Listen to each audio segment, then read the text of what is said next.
Hello बच्चा party, welcome to this amazing platform of defence वाला।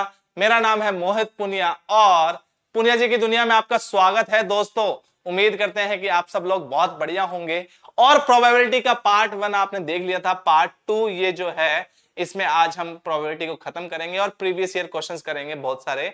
तो थोड़ा सा वीडियो लंबा लंबा होने वाला है, लेकिन उससे पहले आप लोगों के लिए एक संदेश। किसका? मोदी जी का, है ना। कि मोदी जी कह रहे हैं कि पहली बात तो ये कि जब प्रोबेबिलिटी का पार्ट 2 स्टार्ट कर रहे हो तो पार्ट 1 देख के आओ, अदरवाइज तो दिक्कत हो जाएंगी। तो प्लीज मोदी जी का कहना मान लीजिए, प्रधानमंत्री जी हैं हमारे, तो प्लीज कहना मानिए और उनका प्रोबेबिलिटी पार्ट 1 देख के आइए, उसके बाद ही पार्ट 2 स्टार्ट करिएगा, अदरवाइज दिक्कत हो जाएगी। तो लास्ट क्लास में हमने बात की थी किसकी सर? हमने बात की थी बेटा, कंडीशनल प्रोबेबिलिटी तक हमने पढ़ लिया था। उसी के ऊपर थोड़े से क्वेश्चन स्टार्ट करते हैं और फिर सॉल्व करते हैं। नया पार्ट कुछ सीखेंगे, नई चीजें सीखेंगे। तो आइए सबसे पहले स्टार्ट करेंगे क्वेश्चन से बेटा। क्वेश्चन क्या कह रहा है? Let A and B are two independent events. देखिए, ये क्वेश्चन मैंने जानबूझ के लिया है, इसका प्रूफ नहीं करवाऊंगा क्योंकि बहुत लेंथी प्रूफ है। आपको सिर्फ ये याद रखना है कि अगर A and B, if A and B are independent, independent की कंडीशन आपको उम्मीद है कि याद होगी, मैंने लास्ट क्लास में करवाई थी। इंडिपेंडेंट इवेंट्स हैं, अगर ए और बी इंडिपेंडेंट इवेंट है तो A bar and B, A and B bar, A bar and B bar, ये तीनों इवेंट्स ही साथ में पर इंडिपेंडेंट इवेंट्स हो जाएंगे। ऐसा क्वेश्चन पूछा नहीं गया है, लेकिन उम्मीद कर सकते हैं कि ऐसा क्वेश्चन पूछ सकते हैं। ये आप प्रूफ भी कर सकते हो, किसी भी क्वेश्चन में लीजिएगा और प्रूफ भी कर सकते हो, लेकिन इसका प्रूफ थोड़ा लेंथी है, इसीलिए नहीं करवा रहा। लेकिन बस आपको समझाने के लिए मैंने ये बताया है कि अगर ए और बी इंडिपेंडेंट इवेंट्स हैं तो A bar and B, A and B bar and A bar and B bar, दोनों ही, तीनों ही इवेंट्स जो होंगे वो क्या होंगे? इंडिपेंडेंट इवेंट्स होंगे। इंडिपेंडेंट इवेंट्स को हमने कंडीशनल प्रोबेबिलिटी से समझा भी था। अगर आपको याद है तो अच्छी बात, नहीं है तो पहले प्लीज रिवाइज करिएगा। तो अगर देखें ध्यान से, if A and B are independent then which of the following is true. Okay, तो ये all of these will be the answer. A and B bar, A bar and B, A bar and B bar are independent, सारे independent events होंगे ये। इसका proof थोड़ा अगर आप कहोगे तो करवा देंगे, लेकिन मैं चाहता हूं कि अब देखो, जब पढ़ाई करनी है तो ऐसी पढ़ाई करनी है जो आपके रेलेवेंट हो, जो आपके लिए यूजफुल हो। ये चीज याद रखने में कोई ज्यादा टफ नहीं है, इसीलिए मैंने करवा दिया है। आप चाहते हो तो प्रूफ खुद कर लीजिएगा, अदरवाइज मुझे बता दीजिएगा, प्रूफ भी करवा देंगे। नेक्स्ट देखिएगा ध्यान से, there are 4 machines and it is known that exactly 2 of them are faulty. ठीक है जी, 4 मशीन है, 2 फॉल्टी है। They are tested one by one in a random order till both faulty machines are identified. जब तक check किया जाता है, कब तक? जब तक दोनों फॉल्टी मशीन आइडेंटिफाइड हो जाती है। The probability that only 2 test are needed. Okay, अच्छा सवाल है, देखिए ध्यान से, बच्चे इसमें गड़बड़ी कर देते हैं। सिर्फ 2 टेस्ट रिक्वायर्ड है हमें, तब जाके 2 टेस्ट के अंदर ही आपको क्या बताना है कि इसकी प्रोबेबिलिटी बताइए कि 2 टेस्ट के अंदर ही हमें पता लग जाए कि ये 2 फॉल्टी मशीन्स हैं। अब इसको करने का तरीका समझिएगा, कोशिश करिएगा। मैं क्या कह रहा हूं कि जो पहला टेस्ट है उसमें फॉल्टी आ जाए और दूसरा टेस्ट में भी फॉल्टी आ जाए, एक तो केस ये हो जाएगा, तो आपको दोनों फॉल्टी मशीन पर पता लग जाएगी। क्या कोई और केस हो सकता है? नहीं सर, नहीं, ऐसा नहीं है। एक और केस हो सकता है कि पहले मशीन पता लग जाए कि ये गुड वाली मशीन है, अच्छी मशीन है, फॉल्टी नहीं है, और दूसरी बारी में भी गुड मशीन आ जाए तो हमें पता लग जाएगा कि जो बची हुई 2 मशीन्स हैं वो आपकी फॉल्टी मशीन्स होंगी। तो ये 2 केस होंगे जब 2 बारी में ही आपको पता लग जाएगा कि ये मशीन्स फॉल्टी हैं। तो अगर हमें चाहिए कि पहली मशीन, मतलब फॉल्टी एंड फॉल्टी की डेफिनेशन है, तो देखो 4 मशीन है, इसमें से हमने चेक किया तो 2/4 पहली केस हो सकता है फॉल्टी का आ जाए, उसकी प्रोबेबिलिटी ये क्या है? पहली मशीन फॉल्टी और दूसरी भी फॉल्टी, तो 2/4 से पहली मशीन फॉल्टी आ गई। अब बची 3 मशीन और उसमें फॉल्टी मशीन कितनी है बेटा? एक है, तो यू कैन से 2/4 इंटू 1/3 और प्लस ये दोनों में और है ना बेटा, एक या तो ये हो जाए या फिर ये हो जाए, दोनों केस आपके फेवरेबल केसेस होंगे। तो क्या नहीं से फॉल्टी एंड फॉल्टी मशीन निकाला तो पहले 2/4 से करा, क्योंकि 2 फेवरेबल केस थे, 2 चांसेस है कि 2 फॉल्टी मशीन है तो 2 चांसेस है, upon total number of 4 machine है तो टोटल नंबर ऑफ केसेस 4 है, इंटू 1/3 प्लस क्या मैं बोल सकता हूं इस केस में भी 2 गुड मशीन निकालनी है तो 2/4 इंटू, अब एक गुड मशीन निकालनी है तो 1/3, तो कैन आई से द आंसर इज 2 इंटू, दोनों का एडिशन कर दिया है, 2 इंटू 2 इंटू 1 अपॉन 4 इंटू 3, 4 से 4 गया, आंसर कितना आ गया 1/3। तो answer is 1/3, A option will be the correct one. ये थोड़ा सा प्यारा क्वेश्चन है, ऐसे क्वेश्चंस पूछे जाने की चांसेस है। कंडीशनल प्रोबेबिलिटी का सवाल है कि पहले फॉल्टी मशीन फिर दूसरी भी फॉल्टी, या फिर पहले गुड मशीन और दूसरी भी गुड मशीन, तो 2 बारी में ही आपको पता लग जाएगा कि फॉल्टी मशीन क्या है। ठीक है ना। चलो सर नेक्स्ट देखिएगा ध्यान से, आगे देखिएगा ध्यान से, events associated with an experiment, 3 events. ये एक्चुअल में आपको ये चीज समझ में आती है कि जब भी हम वेन डायग्राम की बात करते थे बच्चे, जैसे मान लो ए है और ये बी है, this is A, this is B, ठीक है, तो आप इसमें कैसे लिखते थे, एन ए यूनियन बी कैसे लिखते थे, n A union B will be n A plus n B minus n A intersection B. अब हर चीज को अगर आप n of S, total number of possible sample space के एलिमेंट से डिवाइड कर दोगे तो ये क्या बन जाएगा, प्रोबेबिलिटी बन जाएगा। क्या बन जाएगा बेटा, प्रोबेबिलिटी बन जाएगा। वही चीज मैं आपको समझाना चाह रहा हूं कि प्रोबेबिलिटी का क्वेश्चन और वेन डायग्राम क्वेश्चन सेम होता है, फॉर्मूला सेम लगेगा, कोई भी चेंज नहीं होगा। N A plus n B minus n A intersection B. पूरी साइड से अगर हम तीनों साइड से अगर हम डिवाइड कर देते हैं, किससे सर, एन ऑफ एस से डिवाइड कर दोगे तो ये आ जाएगा probability of A union B, that will be equal to probability of A plus probability of B minus probability of A intersection B, A intersection B.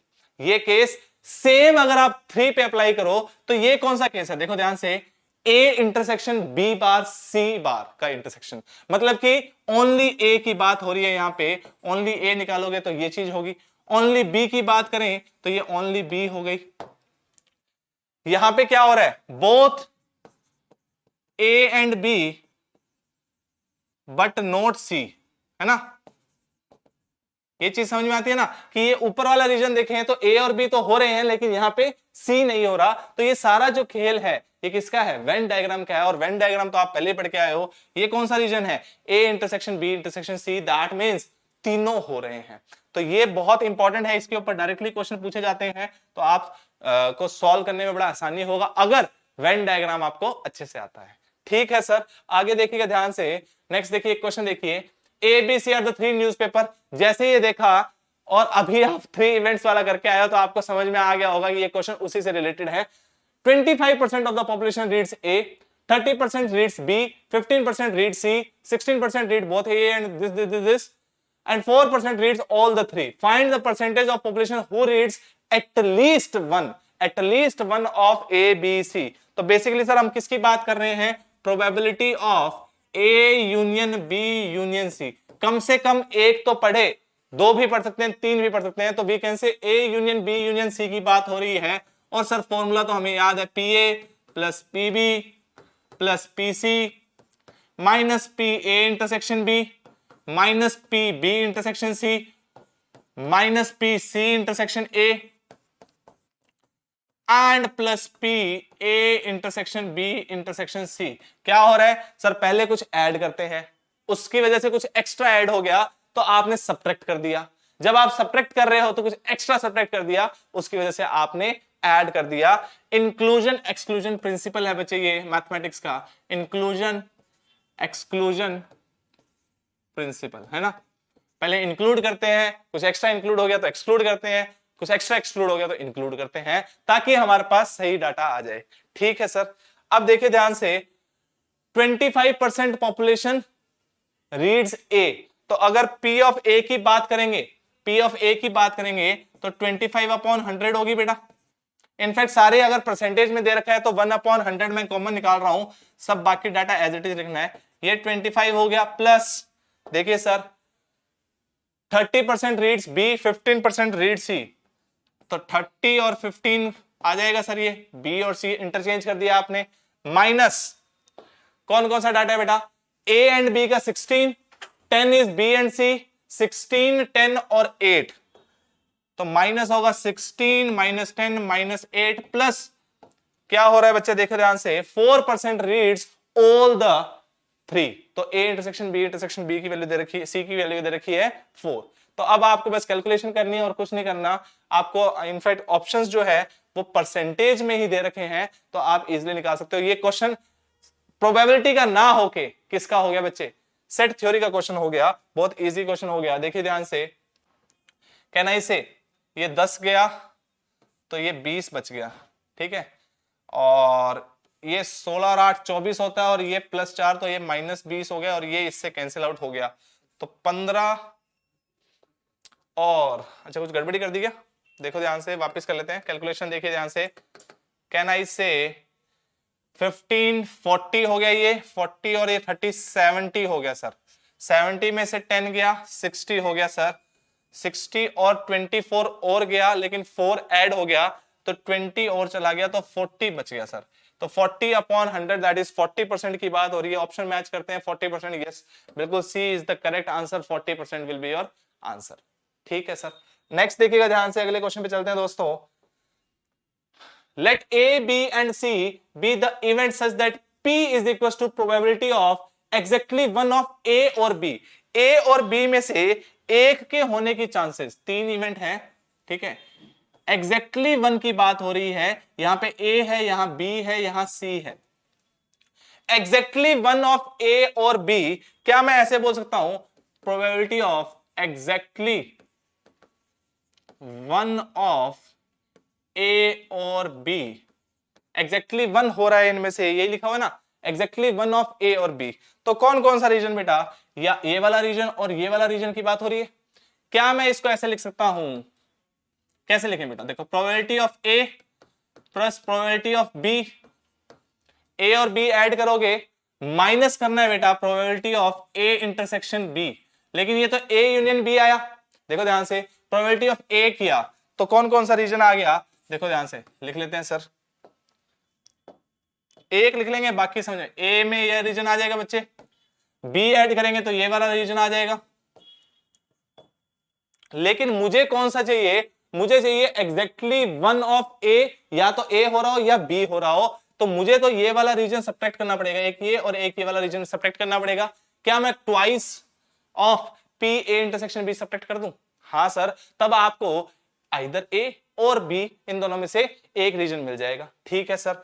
Similarly अब B intersection probability of, देखिएगा ध्यान से, क्या दे रखा है बेटा, B और सी, similarly सी और ए की बात हो रही है, तो यहां पे आपको पी ऑफ बी और सी एग्जैक्टली वन है ना, एग्जैक्टली वन, इसकी वैल्यू क्या होगी बेटा, P of B plus P of C minus twice of P of A intersection, sorry B intersection C, हाँ sir B intersection C, and फिर probability of A और C exactly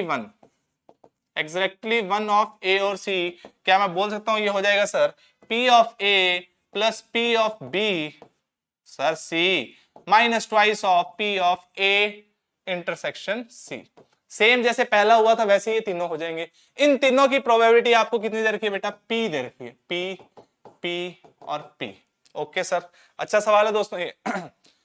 and P A comma B comma C simultaneously, मतलब तीनों exist कर रहे हैं, उसकी value P square दे रखी है, क्या दे रखी है बेटा, P square, that is P A intersection B intersection C की वैल्यू पी स्क्वायर दे रखी है।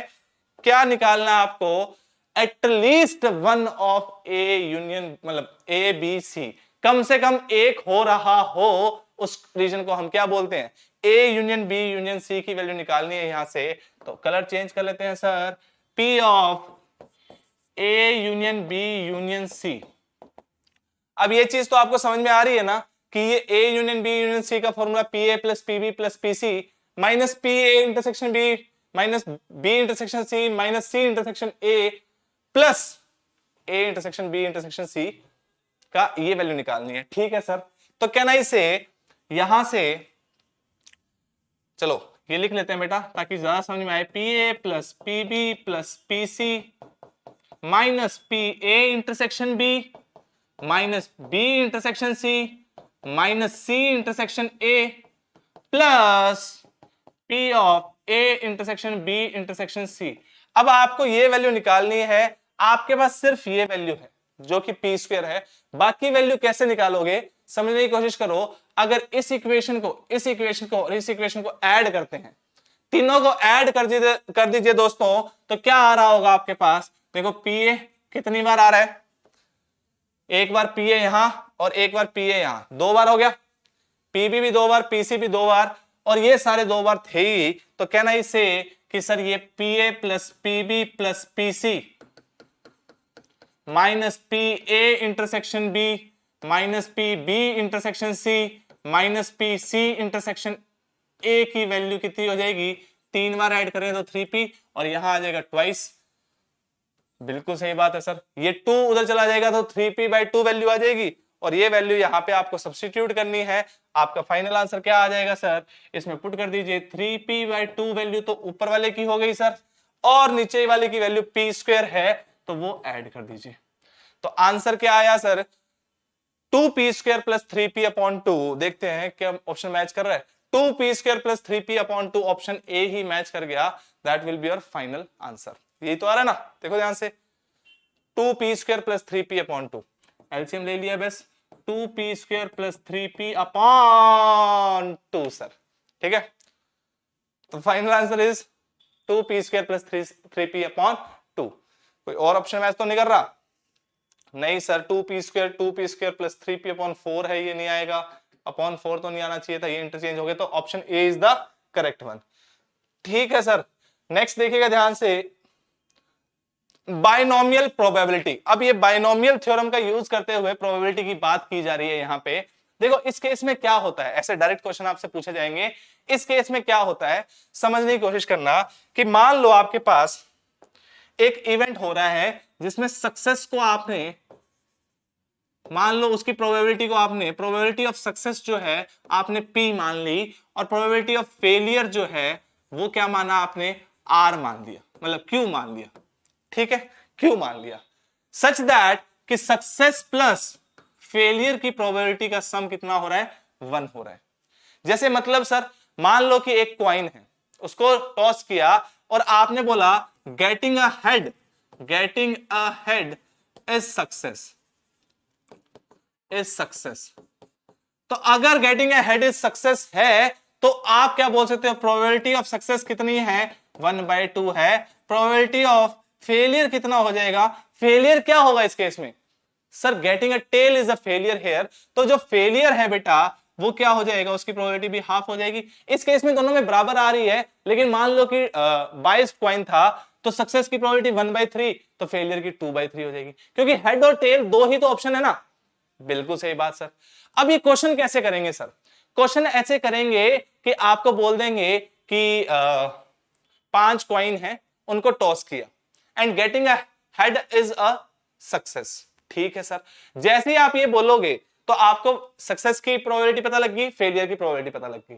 ठीक है, अगर वो बोल दें find the probability of getting 4 successes, अगर वो डायरेक्टली बोल दें कि 4 सक्सेस चाहिए, तो बेसिकली आपको करना क्या होगा? आप ये चीज समझिए कि आपको 4 तो एस चाहिए और 1 फेलियर चाहिए, 4 एस चाहिए और 1 फेलियर चाहिए, मतलब टोटल 5 चीजें हैं, उनमें से 4 बार सक्सेस आना चाहिए और 1 बार फेलियर आना चाहिए। तो आप क्या करोगे? 5 में से कोई भी 4 चीजें सिलेक्ट कर ली, वहां आपने एस को अरेंज कर दिया। कितने तरीकों से एस को अरेंज करोगे? ऑब्वियसली नंबर ऑफ 1 एस को अरेंज करने के तरीके कितने हो जाएंगे? 1 ही हो जाएंगे, और बाकी जो पोजीशन बची फेलियर पे रख देंगे। या फिर आप ऐसे समझिए कि फेलियर को, एक तरीका है, फेलियर जो है उसको अरेंज करने के कितने वेज होंगे? आप सोचिए कितने वेज होंगे। कैन आई से टोटल इन 5 चीजों को अरेंज करने के कितने तरीके हैं? कैन आई से 5 फैक्टोरियल अपॉन 4 फैक्टोरियल, क्योंकि 4 एस तो सेम है।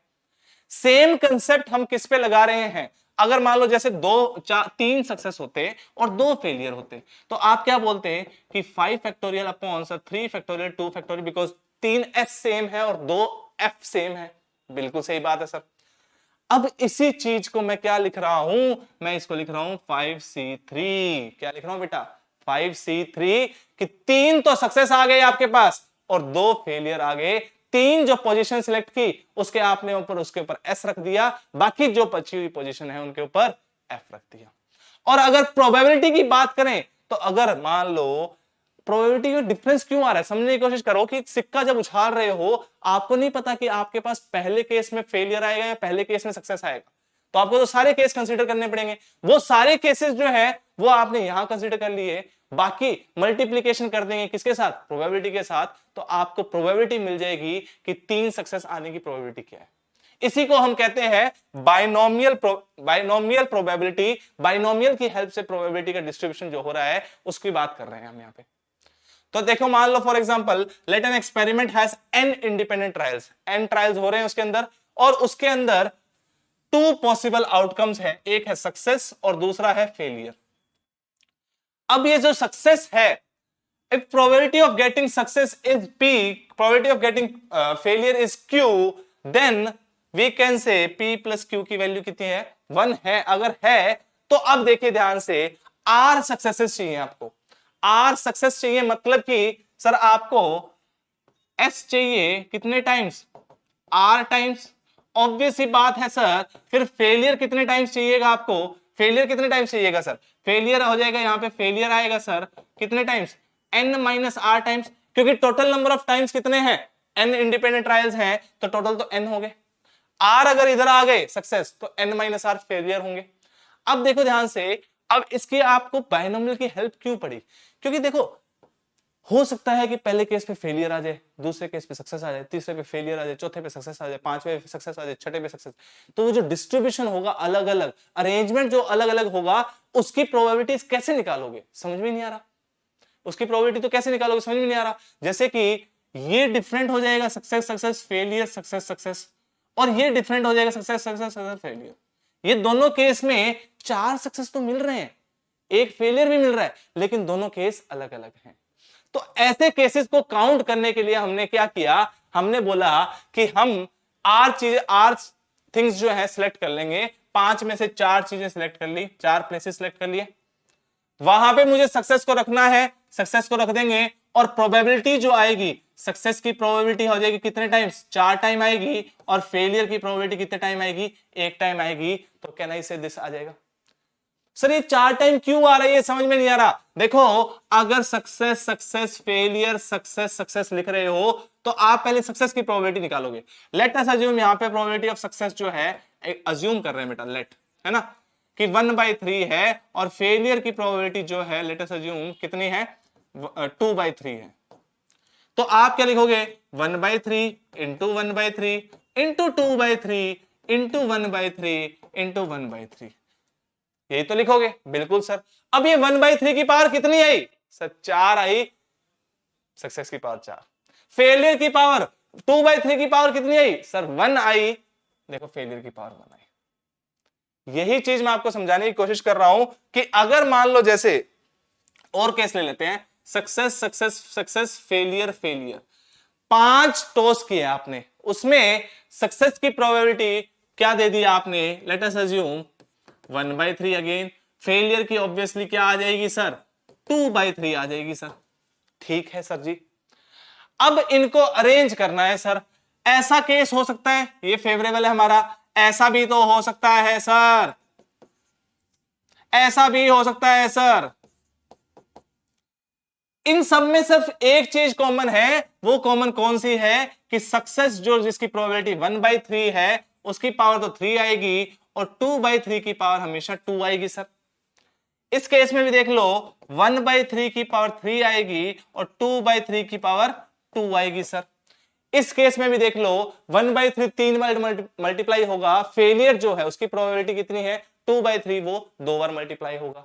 तो सर हम ये सारे केसेस काउंट करने के लिए हमने क्या कहा, 5 में से 3 प्लेसेस सेलेक्ट कर लो, वहां पे भैया क्या बिठा दो, सक्सेस को बिठा दो। Since all success are same, तो उनका अरेंज करने का तरीका एक ही होगा, इनटू 1 वे, और सारे फेलियर सेम है तो इनटू 1 वे। ये है नंबर ऑफ वेज, क्या है बेटा ये, number of ways of arrangement of 3 success and 2 failures. और अब अगर प्रोबेबिलिटी की बात कर रहे हो सर आप, तो क्या बोलोगे कि 5 में से 3 प्लेस उठाए, तीन जगह सक्सेस रखा तो सक्सेस की प्रोबेबिलिटी जो हो जाएगी वो 3 हो जाएगी, पावर 3 हो जाएगी, फेलियर की पावर कितनी हो जाएगी 2 हो जाएगी। यही चीज मैं आपको समझाने की कोशिश कर रहा हूं कि अगर मान लो n, रब कर देता हूं ये बेटा सब कुछ, ठीक है,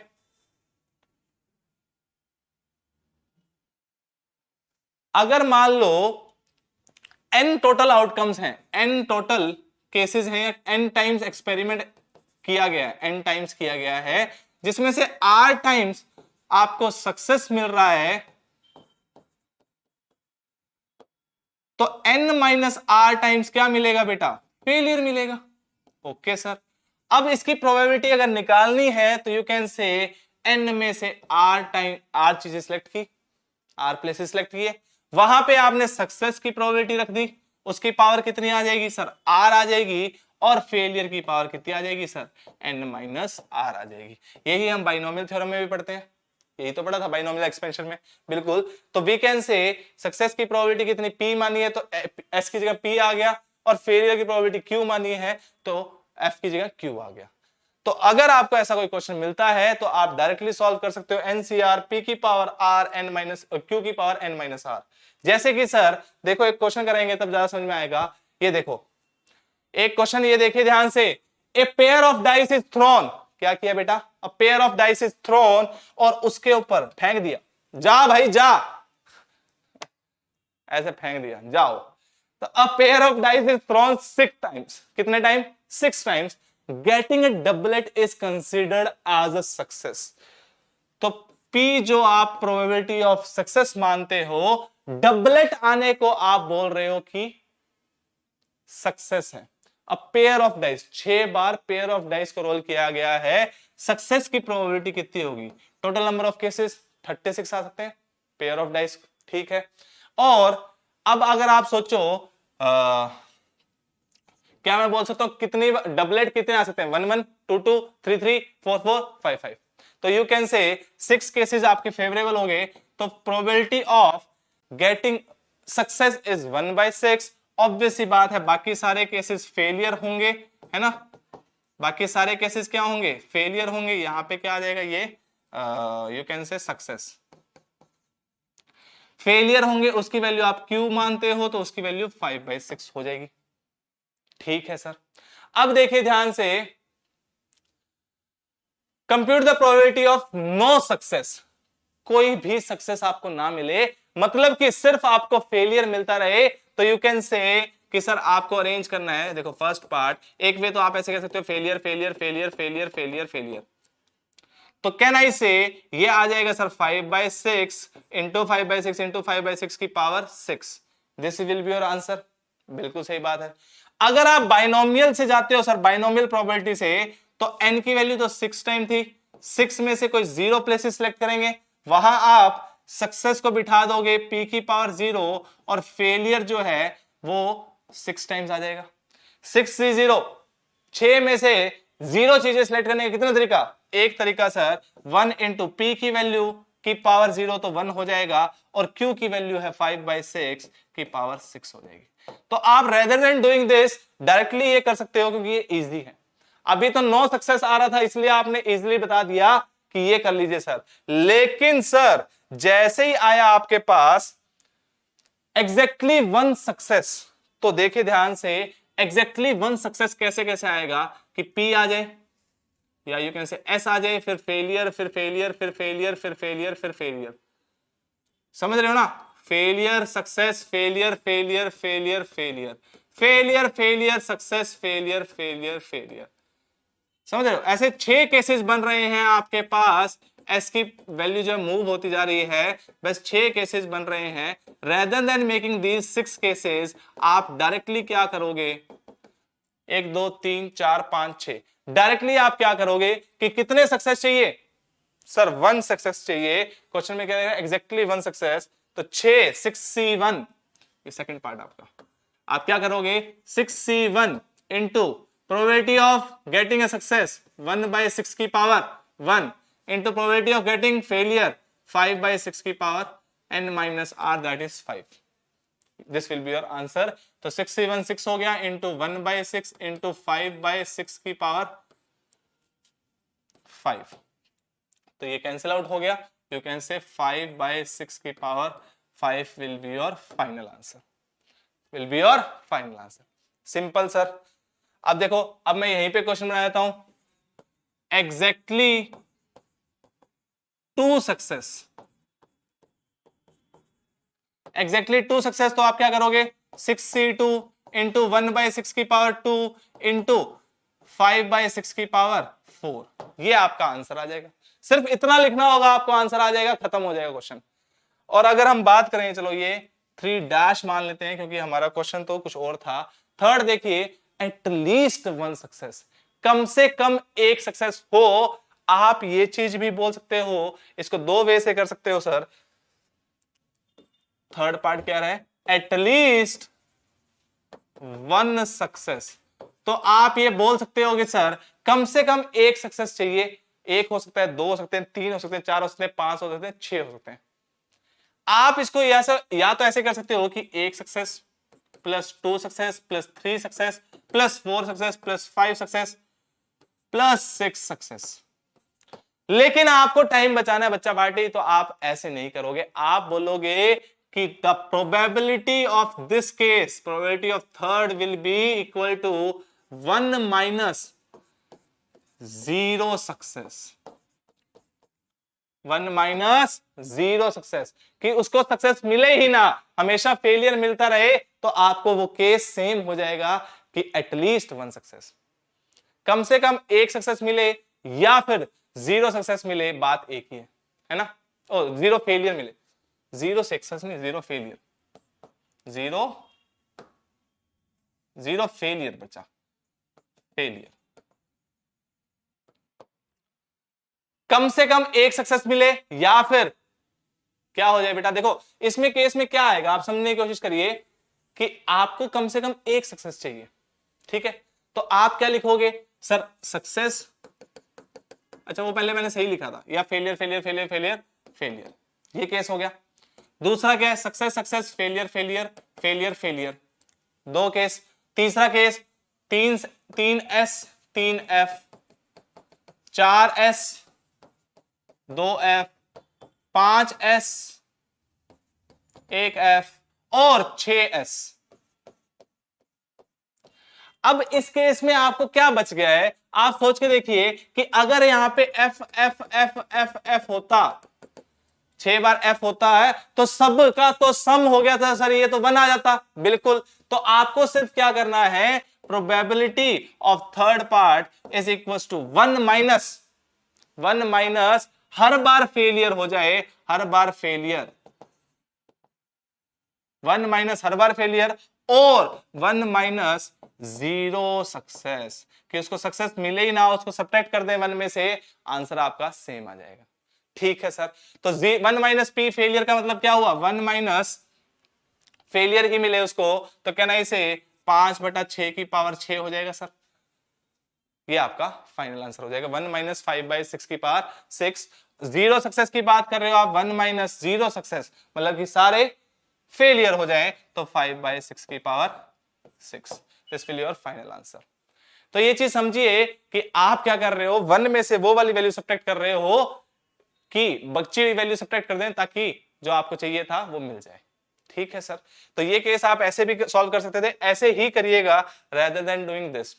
और एट मोस्ट 1 सक्सेस, ज्यादा से ज्यादा एक सक्सेस चाहिए आपको। इसका मतलब क्या हुआ, 0 सक्सेस या फिर 1 सक्सेस। तो इसका आंसर अगर हम लिखें, इसका आंसर हम कैसे लिख सकते हैं सर, इसका आंसर हम लिख सकते हैं 0 सक्सेस। 0 सक्सेस का मतलब क्या हुआ बेटा, कैन आई से 5/6 की power 6 plus at most 1 success, तो 6C1 इंटू 1/6 की पावर 1 इंटू 5/6 की पावर 5। ये क्या हो गया, एटमोस्ट ज्यादा से ज्यादा एक सक्सेस मिले, तो या तो 0 सक्सेस मिले या फिर एग्जैक्टली 1 सक्सेस मिले। 0 सक्सेस मतलब हर बार फेलियर मिल रहा है, 5/6 की बार 6, और 1 सक्सेस का मतलब एक बार सक्सेस मिल रहा है, तो 6C1 से एक जगह सेलेक्ट की और वहां पे हमने बिठा दिया P को, बाकी जो सारे Q थे उनको अरेंज कर दिया, मतलब Q को बिठा दिया बाकी जगह पे, तो 5/6 की पावर 5 हो जाएगी। ये वाली चीज तो सेम ही है ना जो सेकंड पार्ट में हमने की थी, एग्जैक्टली 1 वाली बात है। ठीक है सर, तो ये क्वेश्चन आप ऐसे सॉल्व करोगे। नेक्स्ट देखिएगा ध्यान से, इन अ हर्डल रेस, देखिए ध्यान से, in a hurdle race a man has to clear 9 hurdles, 9 hurdles हैं उनके क्रॉस करने हैं। आपने देखी है हर्डल रेस क्या होती है। Probability that he clears the hurdle is 2/3 and the probability that he knocks down the hurdle is 1/3. Find the probability that he knocks down fewer than 2 hurdles. Simple case हो गया। आप इसमें success क्या मान रहे हो, he knocks down the hurdle is 1/3 और clears the hurdle is 2/3। अब क्वेश्चन क्या डिपेंड क्या कर रहा है बेटा, क्वेश्चन के ऊपर सक्सेस किसको मानोगे आप। Find the probability that he knocks down fewer than, knocks down, knocks down, knock down कर लेगा तभी आप उसको सक्सेस मानोगे। तो आप यहां पी की वैल्यू क्या मानोगे, सक्सेस क्या है आपका 1/3 है, और फेलियर क्या है यहां पे आपका, फेलियर कितना हो जाएगा 2/3। अब आप इसको रेस के रेलेवेंट मत देखिए, क्वेश्चन के रेलेवेंट देखिए। क्वेश्चन में पूछ रहा है ही नॉक्स डाउन, वो मार देता है उसको, वो गिरा देता है, तब जाके वो उसका सक्सेस कंसीडर कर रहा है, क्योंकि मेरे को क्वेश्चन ही ऐसा पूछा गया है।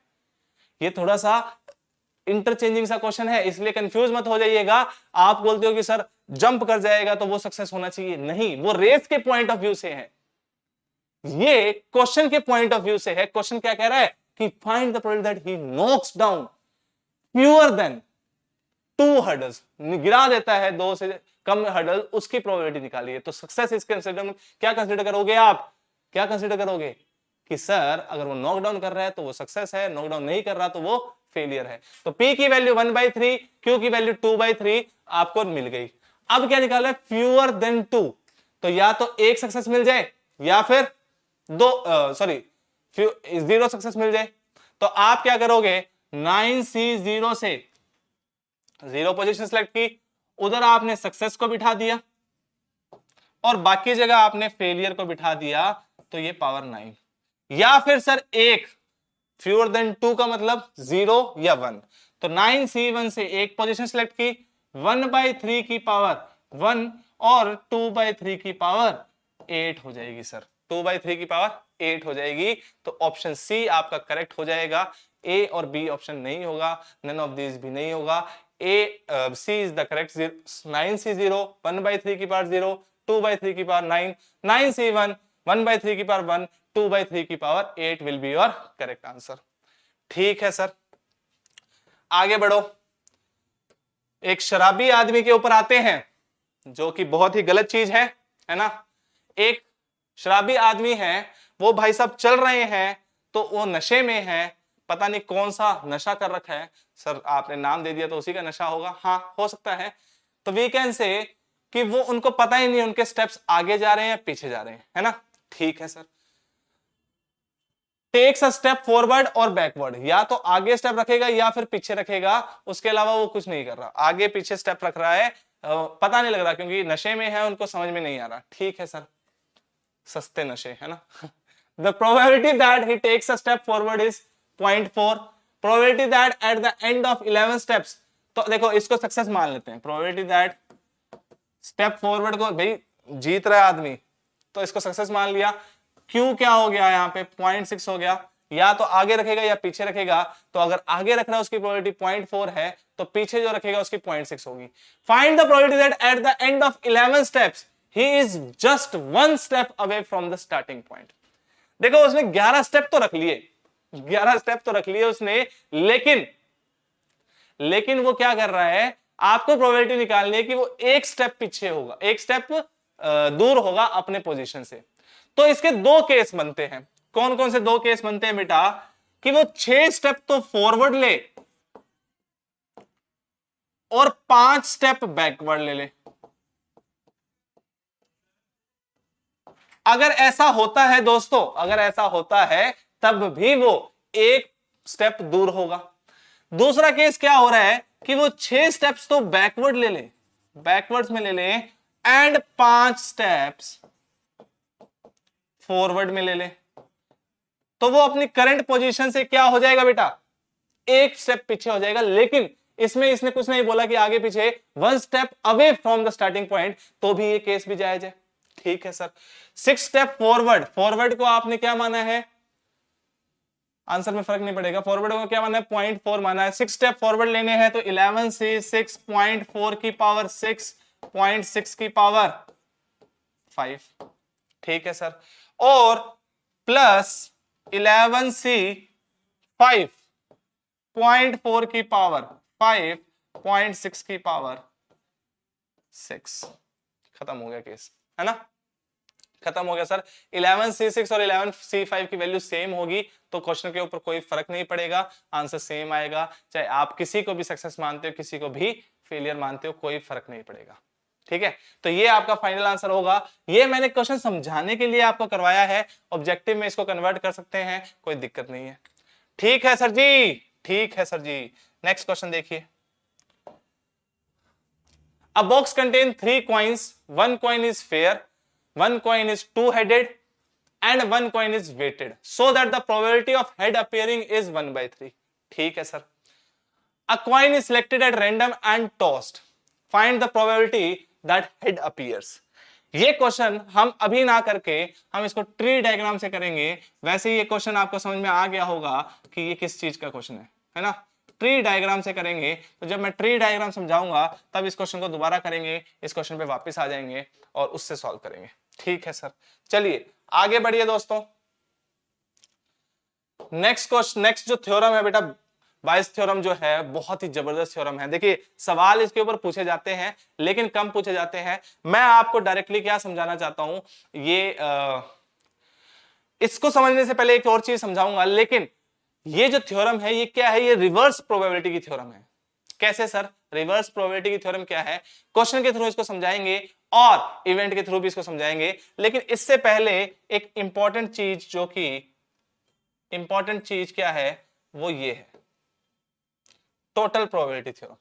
टोटल प्रोबेबिलिटी थ्योरम क्या कहती है बेटा, टोटल प्रोबेबिलिटी थ्योरम देखो ध्यान से, इंपॉर्टेंट चीज है, इसके बिना तो वो अधूरा है। क्या कह रहा है बेटा कि let E1 E2 En be n mutually exclusive and exhaustive. Mutually exclusive and exhaustive का मतलब क्या हुआ कि अगर मान लो यहां पे कोई एक यूनिवर्सल सेट बना लिया, इसके अंदर आपने n इवेंट्स डिसाइड कर दिए, n इवेंट्स डिसाइड कर दिए बेटा। n इवेंट का मतलब क्या हुआ, n पार्ट्स में डिवाइड कर दिया। ये आपका E1 इवेंट हो गया, ये E2 हो गया, E3 and so on up to En है। ठीक है सर, म्यूचुअली एक्सक्लूसिव एक हो रहा है दूसरा नहीं हो रहा है, एग्जॉस्टिव सबको मिला लेंगे तो यूनिवर्सल आ जाएगा, सैंपल स्पेस आ जाएगा। ठीक है sir, with non zero probabilities, सबकी प्रोबेबिलिटीज क्या है, नॉन जीरो है, कुछ ना कुछ प्रोबेबिलिटी है ऑफ ए रैंडम एक्सपेरिमेंट और A be any arbitrary events of the sample space. अब ए क्या है, कोई भी आर्बिट्रेरी इवेंट्स है, यहां पे ए मान लिया कुछ ऐसा है, ये आपका ए है। तो मतलब समझने की कोशिश करिए, ए जो है E1 के थ्रू भी हो रहा है, ए जो है E2 के थ्रू भी हो रहा है, ए जो है E3 के थ्रू भी हो रहा है, ए जो है E4 के थ्रू भी हो रहा है, En के थ्रू भी हो रहा है। जरूरी नहीं है हो रहा है या नहीं हो रहा। मान लो एक और यहाँ पे इवेंट है जैसे N, अभी आपको En ये वाला मान लो, तो ए इस केस में ए नहीं हो रहा, कोई दिक्कत नहीं है। लेकिन ए क्या है, कोई भी रैंडम इवेंट है जो E1 के थ्रू भी हो सकता है, E2 के थ्रू भी हो सकता है, ये चीजें लिखी हुई है। तो वो क्या कह रहे हैं, और प्रोबेबिलिटी ऑफ ए जो है वो 0 से बड़ी है। ठीक है सर, तो अब देखिए ध्यान से, प्रोबेबिलिटी ऑफ ए कैसे निकालोगे आप। अब इसको हम कंडीशनल प्रोबेबिलिटी और टोटल प्रोबेबिलिटी थ्योरम को मिक्सचर बना लेते हैं कि आपको निकालनी है probability of A, probability of A. अब एक चीज समझिए कि ए जो है वो हो सकता है E1 के साथ हो रहा हो, ए जो है हो सकता है E2 के साथ भी हो रहा हो, ए जो है हो सकता है E3 के साथ भी हो रहा हो। ऐसे करते ए जो है En के साथ हो रहा हो, मतलब En भी एग्जिस्ट कर रहा है और ए भी हो रहा है, समझ रहे हो, क्योंकि ए तो क्या है, इंडिपेंडेंट इवेंट है, कोई भी वो कैसे भी हो सकता है। जरूरी नहीं है कि सर इसकी कुछ ना कुछ वैल्यू है, इसको हम जीरो भी कह सकते हैं। हो सकता है कि E3 के थ्रू ना हो रहा हो तो उसकी वैल्यू जीरो आ जाएगी, क्या दिक्कत है। ठीक है, आप ऐसे कैसे बोल सकते हो सर कि ए सबके थ्रू हो रहा है, नहीं हो रहा होगा तो उनका इंटरसेक्शन जीरो आ जाएगा, क्या फर्क पड़ रहा है। ठीक है सर, अभी हम मान रहे हैं कि हो रहा है सबके थ्रू, इसलिए मैं आपको कह रहा हूं कि ए इंटरसेक्शन E1 आ गया, ए इंटरसेक्शन E2 आ गया, ए इंटरसेक्शन E3 आ गया। सर नहीं, मैं नहीं मानता सर, En के थ्रू नहीं हो रहा है, तो भैया नहीं हो रहा तो हो सकता इसकी वैल्यू जीरो आ जाएगी, क्या दिक्कत है, क्यों टेंशन लेते हो। हाँ सर बिल्कुल सही बात है। तो इसकी वैल्यू जो है, इसमें अब मैं ए लिखने की कोशिश कर रहा हूं, यहां पे ए जो होगा, कहना इसे ए E1 के थ्रू हो सकता है, या फिर E2 के थ्रू हो सकता है, या फिर E3 के थ्रू हो सकता है, and so on up to, मैंने अज्यूम कर लिया कि EN तक के थ्रू हो सकता है। ठीक है सर, ठीक है सर जी, आपने कह दिया इसलिए मान रहे हैं, नहीं तो नहीं मानेंगे। हाँ बेटा कोई बात नहीं। अगर ये ऐसा हो रहा है, NS से डिवाइड कर दूंगा तो प्रोबेबिलिटी ऑफ ए आ जाएगी, प्रोबेबिलिटी ऑफ ए आ जाएगी, ये भी प्रोबेबिलिटी आ जाएंगी सारी, है ना। हाँ सर ये प्रोबेबिलिटी आ जाएंगी। इस चीज को लिखने का दूसरा तरीका देखिए ध्यान से, क्या मैं इसको ये लिख सकता हूं, probability of E1 into probability of A/E1, मतलब कि E1 हो चुका है, उसके थ्रू ए हो रहा है। ये क्या वैल्यू आएगी, ए, ये क्या वैल्यू आएगी देखो समझो, ये आएगी probability of A intersection E1 upon probability of E1 into probability of E1। ये नॉन जीरो वैल्यू है, ये कट जाएगी, और यही तो आपको चाहिए था। हाँ सर बिल्कुल तेज हो रहे हो सर, है ना, जैसा चाह रहे हो वैसा लिख रहे हो, बिल्कुल तेज हो रहे हैं हम यहाँ पे। इस चीज को रब कर रहे हैं हम, क्योंकि अब हमारे यूज नहीं रहा। सिमिलरली हम क्या बोल सकते हैं सर, ये probability of E2 into probability of A/E2 है। Similarly sir probability of EN into probability of A/EN है। तो जो ए इवेंट है, जो ए इवेंट है सर, वो E1 के थ्रू हो सकता है, E2 के थ्रू हो सकता है, E3 के थ्रू हो सकता है, किसी के भी थ्रू हो सकता है, कोई दिक्कत नहीं है। समझ में आया। हाँ सर। सर आपने ऐसा लिखा क्यों, ये बायस थ्योरम में आपका हेल्प करेगा इसलिए, बेस थ्योरम में आपका हेल्प करेगा इसलिए, है ना। ठीक है सर। तो ये आपका टोटल प्रोबेबिलिटी थ्योरम कहता है कि ए की प्रोबेबिलिटी जो है वो क्या हो जाएगी, इन सबका सम हो जाएगी। बिल्कुल सही बात है। लेकिन सर अभी आपने बीच में एक बात बोली थी कि अगर ऐसा होता है, ये अगर शब्द बहुत खतरनाक है ना। अभी एक डायलॉग, हाँ वो तो चलो छोड़ो, कुछ नहीं आजकल क्या है, आजकल हम पुराने सीजन्स को रिवाइज कर रहे हैं। मतलब सर, मतलब कि आईपीएल देख लेते हैं, फिर कोई जैसे गेम ऑफ थ्रोन देख लिया, कुछ भी देख लेते हैं। सर यार आप तो मतलब कि जले हुए पे नमक छिड़क रहे हो। बिल्कुल बिल्कुल, हम चाह रहे हैं कि आप तो पढ़ाई करो, आपका जो काम है वो हम कर रहे हैं, टेंशन मत लीजिएगा, वो काम अधूरा नहीं है। जैसे ही आपके पेपर खत्म हो जाएंगे फिर आप मजे करिएगा और हम थोड़ा पढ़ाई पे फोकस कर लेंगे, ठीक है। तो प्लीज अभी तो पढ़ाई पे पूरा फोकस रखिए, क्योंकि आपके पास इतना टाइम नहीं है, और टाइम के पास इतना टाइम नहीं है कि वह आपको टाइम दोबारा दे, है ना। समय के पास इतना समय नहीं होता है कि वो आपको दोबारा समय दे। ये बात मैं बहुत बार बोलता हूं और ये इस बात को मैं बिलीव भी करता हूं। तो प्लीज इस चीज को समझिएगा ताकि दिक्कत ना हो जाए, है ना। ठीक है सर, चलिए आगे बढ़ते हैं दोस्तों। यही थ्योरम से हमने यहाँ पे EN कर लीजिएगा बस, है ना। यही थ्योरम जो थी वो हमने प्रूव कर ली, किसके थ्रू, अभी जो आपने समझाया सर उसके थ्रू हमें समझ में आ गया कि ए जो हो सकता है E1 के बाद भी हो सकता है, ए जो है E2 के थ्रू भी हो सकता है, ए जो है E3 के थ्रू भी हो सकता है। यही इसी के ऊपर ये क्वेश्चन भी है, लेकिन मैं क्या चाह रहा हूं, इसको हम ट्री डायग्राम से करेंगे।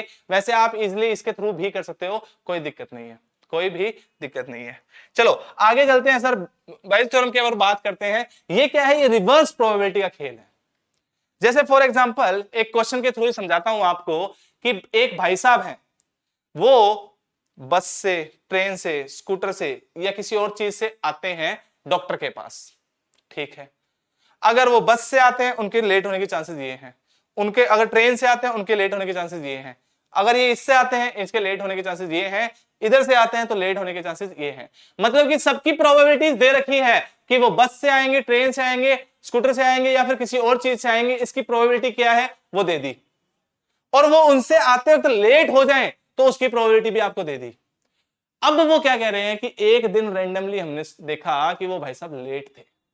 वो क्या थे, लेट थे, तो वो बस से आए होंगे, इसके क्या चांसेस हैं। इसको सॉल्व करने के लिए आपको रिवर्स प्रोबेबिलिटी जाना पड़ेगा कि वो देखो प्रोसेस चलता जा रहा है और वो लेट हो चुके हैं। फाइनल रिजल्ट आपको पता लग गया है कि वो लेट हो चुके हैं, लेकिन वो लेट किससे आए थे, किससे आए थे, वो बताने के लिए आपको रिवर्स प्रोबेबिलिटी का खेल खेलना पड़ेगा। आप पहले स्टेप से दूसरे पे आए, दूसरे से तीसरे पे, तीसरे से चौथे पे, लेकिन चौथे से आपको दूसरे या फर्स्ट स्टेप पे लेके जाने का अच्छा जो खेल है वो आपको इस थ्योरम के थ्रू समझ में आता है। मतलब सर कुछ नहीं करना, सीधा शॉर्टकट बताऊंगा, खत्म। इवेंट है ए जो कि n pair wise mutually exclusive, an event A can occur only with one of the n pairwise mutually exclusive and exhaustive events, and b1 b2 b3 up to bn जो है वो क्या है, इवेंट्स हैं, कौन से, n म्यूचुअली एक्सक्लूसिव इवेंट्स हैं, वो ये नाम दे दिया। और कंडीशनल प्रोबेबिलिटी इनकी पता है, क्या पता है, कंडीशनल प्रोबेबिलिटी पता है, मतलब कि a जो है वो b1 के थ्रू हो रहा है, इसकी वैल्यू पता है, a जो है b2 के थ्रू हो रहा है, इसकी वैल्यू पता है, और a जो है bn के थ्रू हो रहा है, उसकी वैल्यू पता है। तो अब वो क्या कह रहे हैं कि अगर ऐसा हो रहा है, अगर a हो रहा है, तो बताइए कि वो b1 के थ्रू हुआ होगा, इसके चांसेस क्या है। समझ में आया? जो अभी हमने conditional probability, total probability theorem जो देखी थी बेटा, टोटल प्रोबेबिलिटी थ्योरम जो देखी थी, वो क्या कह रही थी, प्रोबेबिलिटी ऑफ ए निकाल रहा था कि ए हो गया है ना, उसके चांसेस, उसकी प्रोबेबिलिटी क्या है, आप इससे निकालोगे। लेकिन अब वो क्या कह रहे हैं कि भाई साहब ए तो हो चुका है, बताओ कि वो B1 इवेंट के थ्रू हुआ होगा या E1 इवेंट के थ्रू हुआ होगा। सेम यही वाला कंसिडर कर लिया हमने, है ना, ये जो बनाया था हमने यही दोबारा कंसीडर कर लिया कि सर ये B1 B2 B3 Bn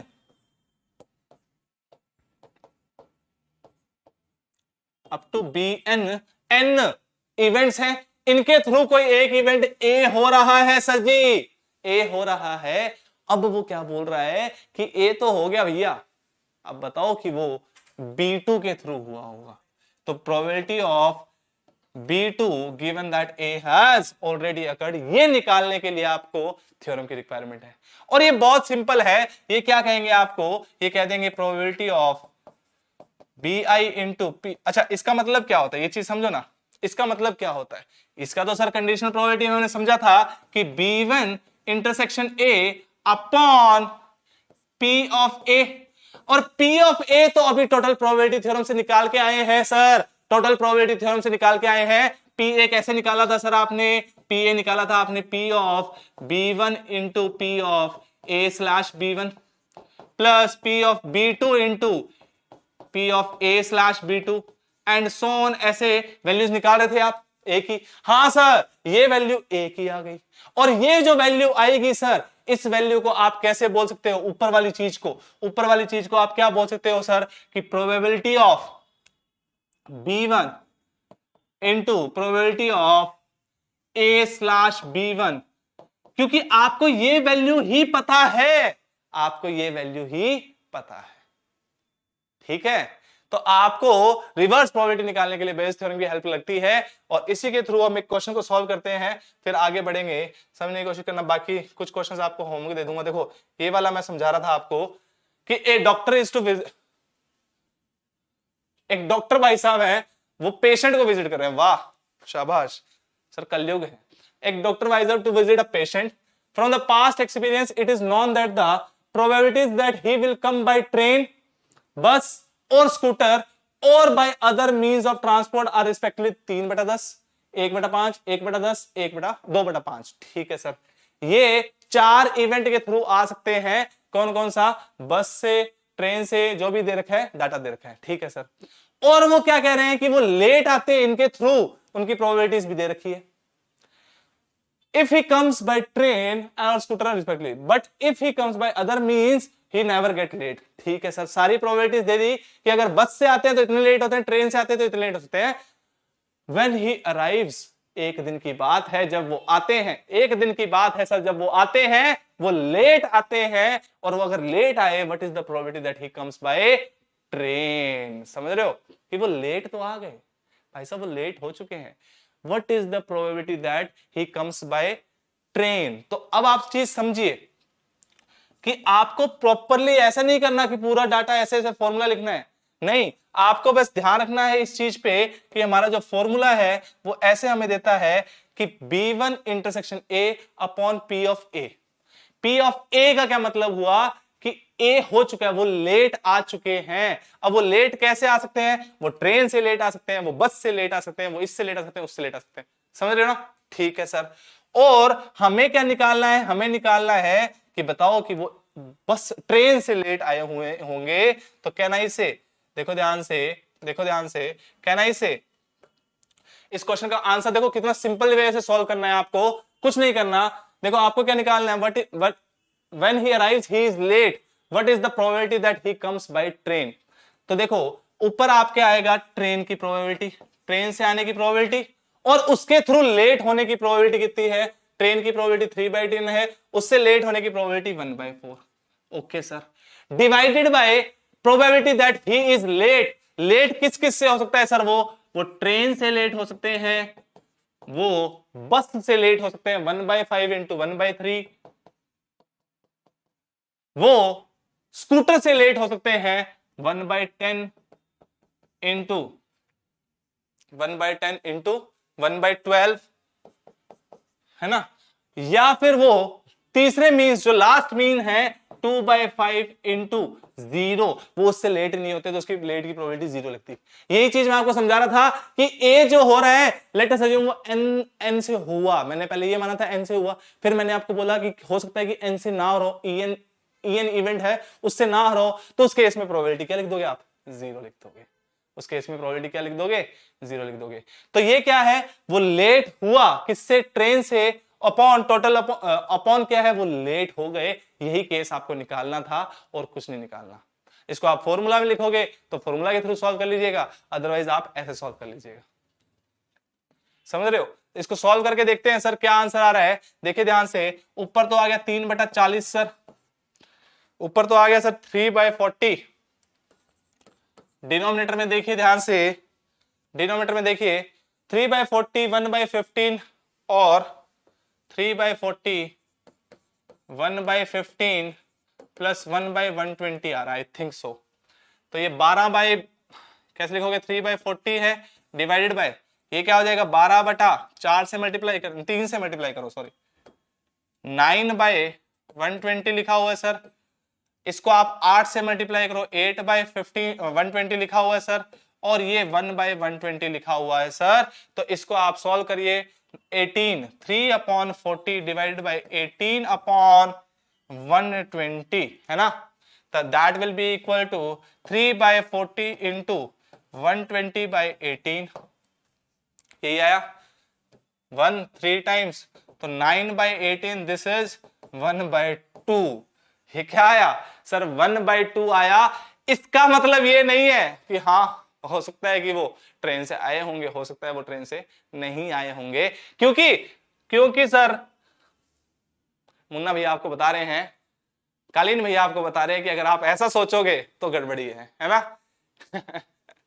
देखो दोस्तों, वो लेट आए और बाई चांस आपका आंसर 1/2 आ गया, तो कालीन भैया क्या कहते हैं कि, सॉरी मुन्ना भैया क्या कहते हैं कि पापा इवेंट्स होने की प्रोबेबिलिटी हाफ होती है, क्योंकि या तो वो होगा या नहीं होगा, है ना? तो कालीन भैया बीइंग कालीन भैया, बेटा तुमसे ना हो पाएगा, तुम्हारे थप्पड़ पड़ने की प्रोबेबिलिटी 1 है ना? तो आपके भी ऐसे मार्क्स कटने की प्रोबेबिलिटी 1 अगर आप ऐसा सोचोगे। कभी कभार क्वेश्चन में आंसर हाफ आ सकता है, कोई बड़ी बात नहीं है। कैसे निकाला हमने सर? हमने निकाल लिया कि वो ट्रेन से लेट होंगे उसकी प्रोबेबिलिटी, अपॉन वो लेट होंगे उसकी प्रोबेबिलिटी। ये हमें क्वेश्चन में पूछा था, हमने निकाल लिया। लेट होने के चांसेस अलग अलग से थे तो हमने अलग अलग वे से सॉल्व कर लिया। बस डाटा था, मल्टीप्लाई करना है, डाटा ही दिया जाएगा रैंडमली। एक टफ क्वेश्चन आपको इसमें होमवर्क दे रहा हूं, खुद सोच के देखिएगा उसका आंसर। ये वाला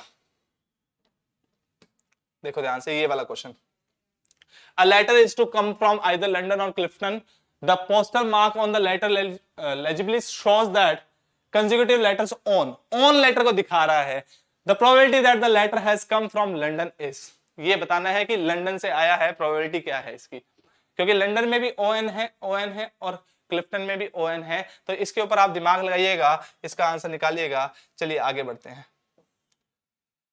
probabilities through tree diagram, tree diagram के थ्रू प्रोबेबिलिटी निकालने का कंसेप्ट को क्या कहते हैं? देखिए ध्यान से समझने की कोशिश करिए।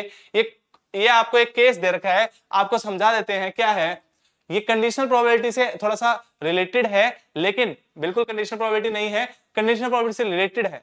क्या कह रहा है कि a box contain 3 coins A B C, एक नॉर्मल कॉइन, बी जो है डबल हेडेड कॉइन और सी जो है वेटेड कॉइन है, so that probability of head is 1/3। ठीक है, एक बॉक्स है, उसके अंदर कितने 3 कॉइन है, कौन कौन से, ए कॉइन आ सकता है, बी कॉइन आ सकता है और सी कॉइन आ सकता है अगर सिलेक्ट करते हो तो। ए कॉइन जो है उसके अंदर हेड टेल आ सकता है, हेड टेल, हेड टेल। देखो ध्यान से, यहां लिख दिया हेड, यहां टेल, यहां हेड, यहां टेल, यहां हेड, यहां टेल। वो क्या कह रहे हैं, देखो ध्यान से, एक नॉर्मल कॉइन है, एक डबल हेडेड कॉइन है और एक सी जो है वेटेड कॉइन है जिसमें हेड की प्रोबेबिलिटी 1/3 है। यहां हेड की प्रोबेबिलिटी कितनी है बेटा, 1/3 है, मैंने मेंशन कर दिया 1/3, तो यहां पे 2/3 हो जाएगा। बी जो है वो डबल हेडेड कॉइन है तो हेड की प्रोबेबिलिटी 1 होगी, यहां टेल की प्रोबेबिलिटी 0, और ए जो है वो नॉर्मल कॉइन है, वो हाफ प्रोबेबिलिटी देगा हेड की, हाफ प्रोबेबिलिटी देगा टेल की। ठीक है सर।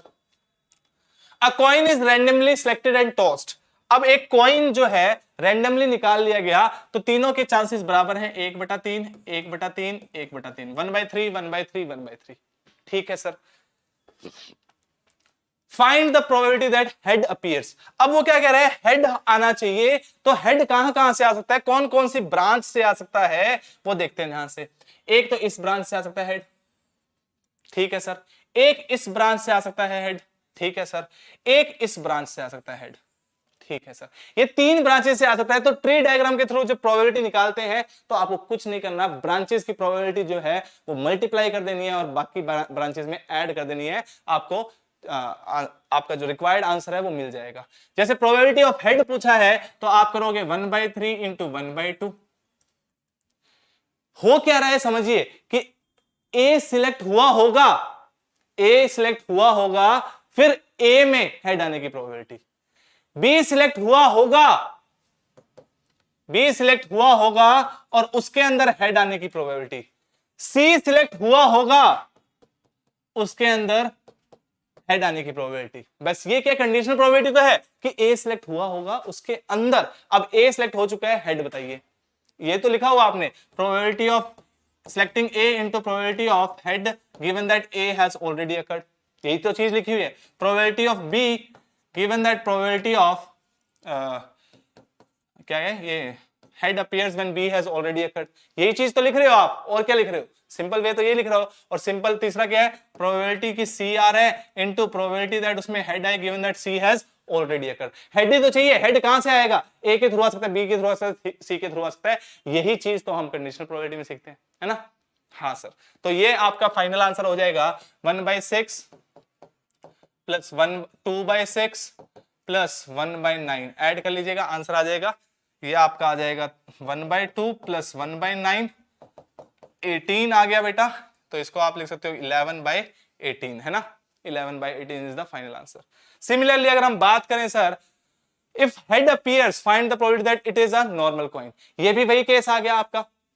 अब हेड आ चुका है, अब हेड आ चुका है, अब बताना है कि नॉर्मल कॉइन मतलब कि A/H, head has appeared given that, head has appeared. देखो ध्यान से, आपको सेकंड केस क्या है, first case, second case, probability of A/H, तो क्या ना A/H। तो क्या मतलब हुआ sir, A intersection H upon probability of H। Probability of H तो आपने निकाल ली, हेड अपीयर्स की प्रोबेबिलिटी क्या है, ये रही। अब A आया है, उसके अंदर हेड आए, A आया है जी, A आया है, उसके अंदर हेड आए, A इंटरसेक्शन H की प्रोबेबिलिटी निकालनी, क्वेश्चन खत्म हो गया। तो ये ट्री डायग्राम से बहुत इजीली सॉल्व हो जाएगा।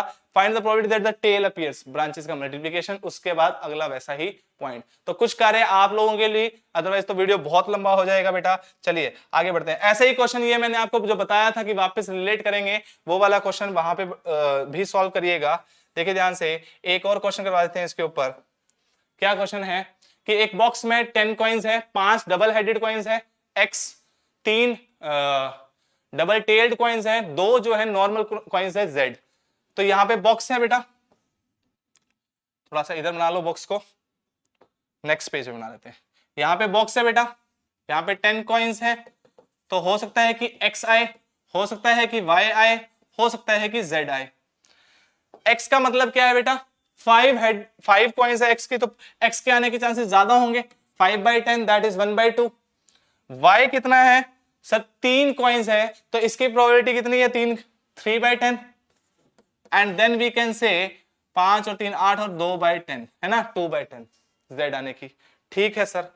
x क्या है बेटा, double headed coin, double headed coin, double headed coin, तो इसमें हेड आने की प्रोबेबिलिटी 1 हो जाएगी, टेल आने की प्रोबेबिलिटी 0 हो जाएगी, और कुछ नहीं है। y है डबल टेल्ड कॉइन, तो यहां 0 यहां 1 हो जाएगा। ये है नॉर्मल कॉइन, तो दोनों केस में हाफ हाफ प्रोबेबिलिटी हो जाएगी। ठीक है सर। अब देखिए ध्यान से, find the probability that it was a normal coin. ठीक है, a coin is selected at random from the box and tossed fall headwise। तो हेड आ चुका है, हेड आ चुका है। Find that it is a z, यही निकालना है। सिंपल केस हो गया। यू कैन से p of z intersection h upon p of h, p of z intersection h upon p of h। p of h कैसे निकालोगे, branches से multiply करके, और आंसर आ जाएगा।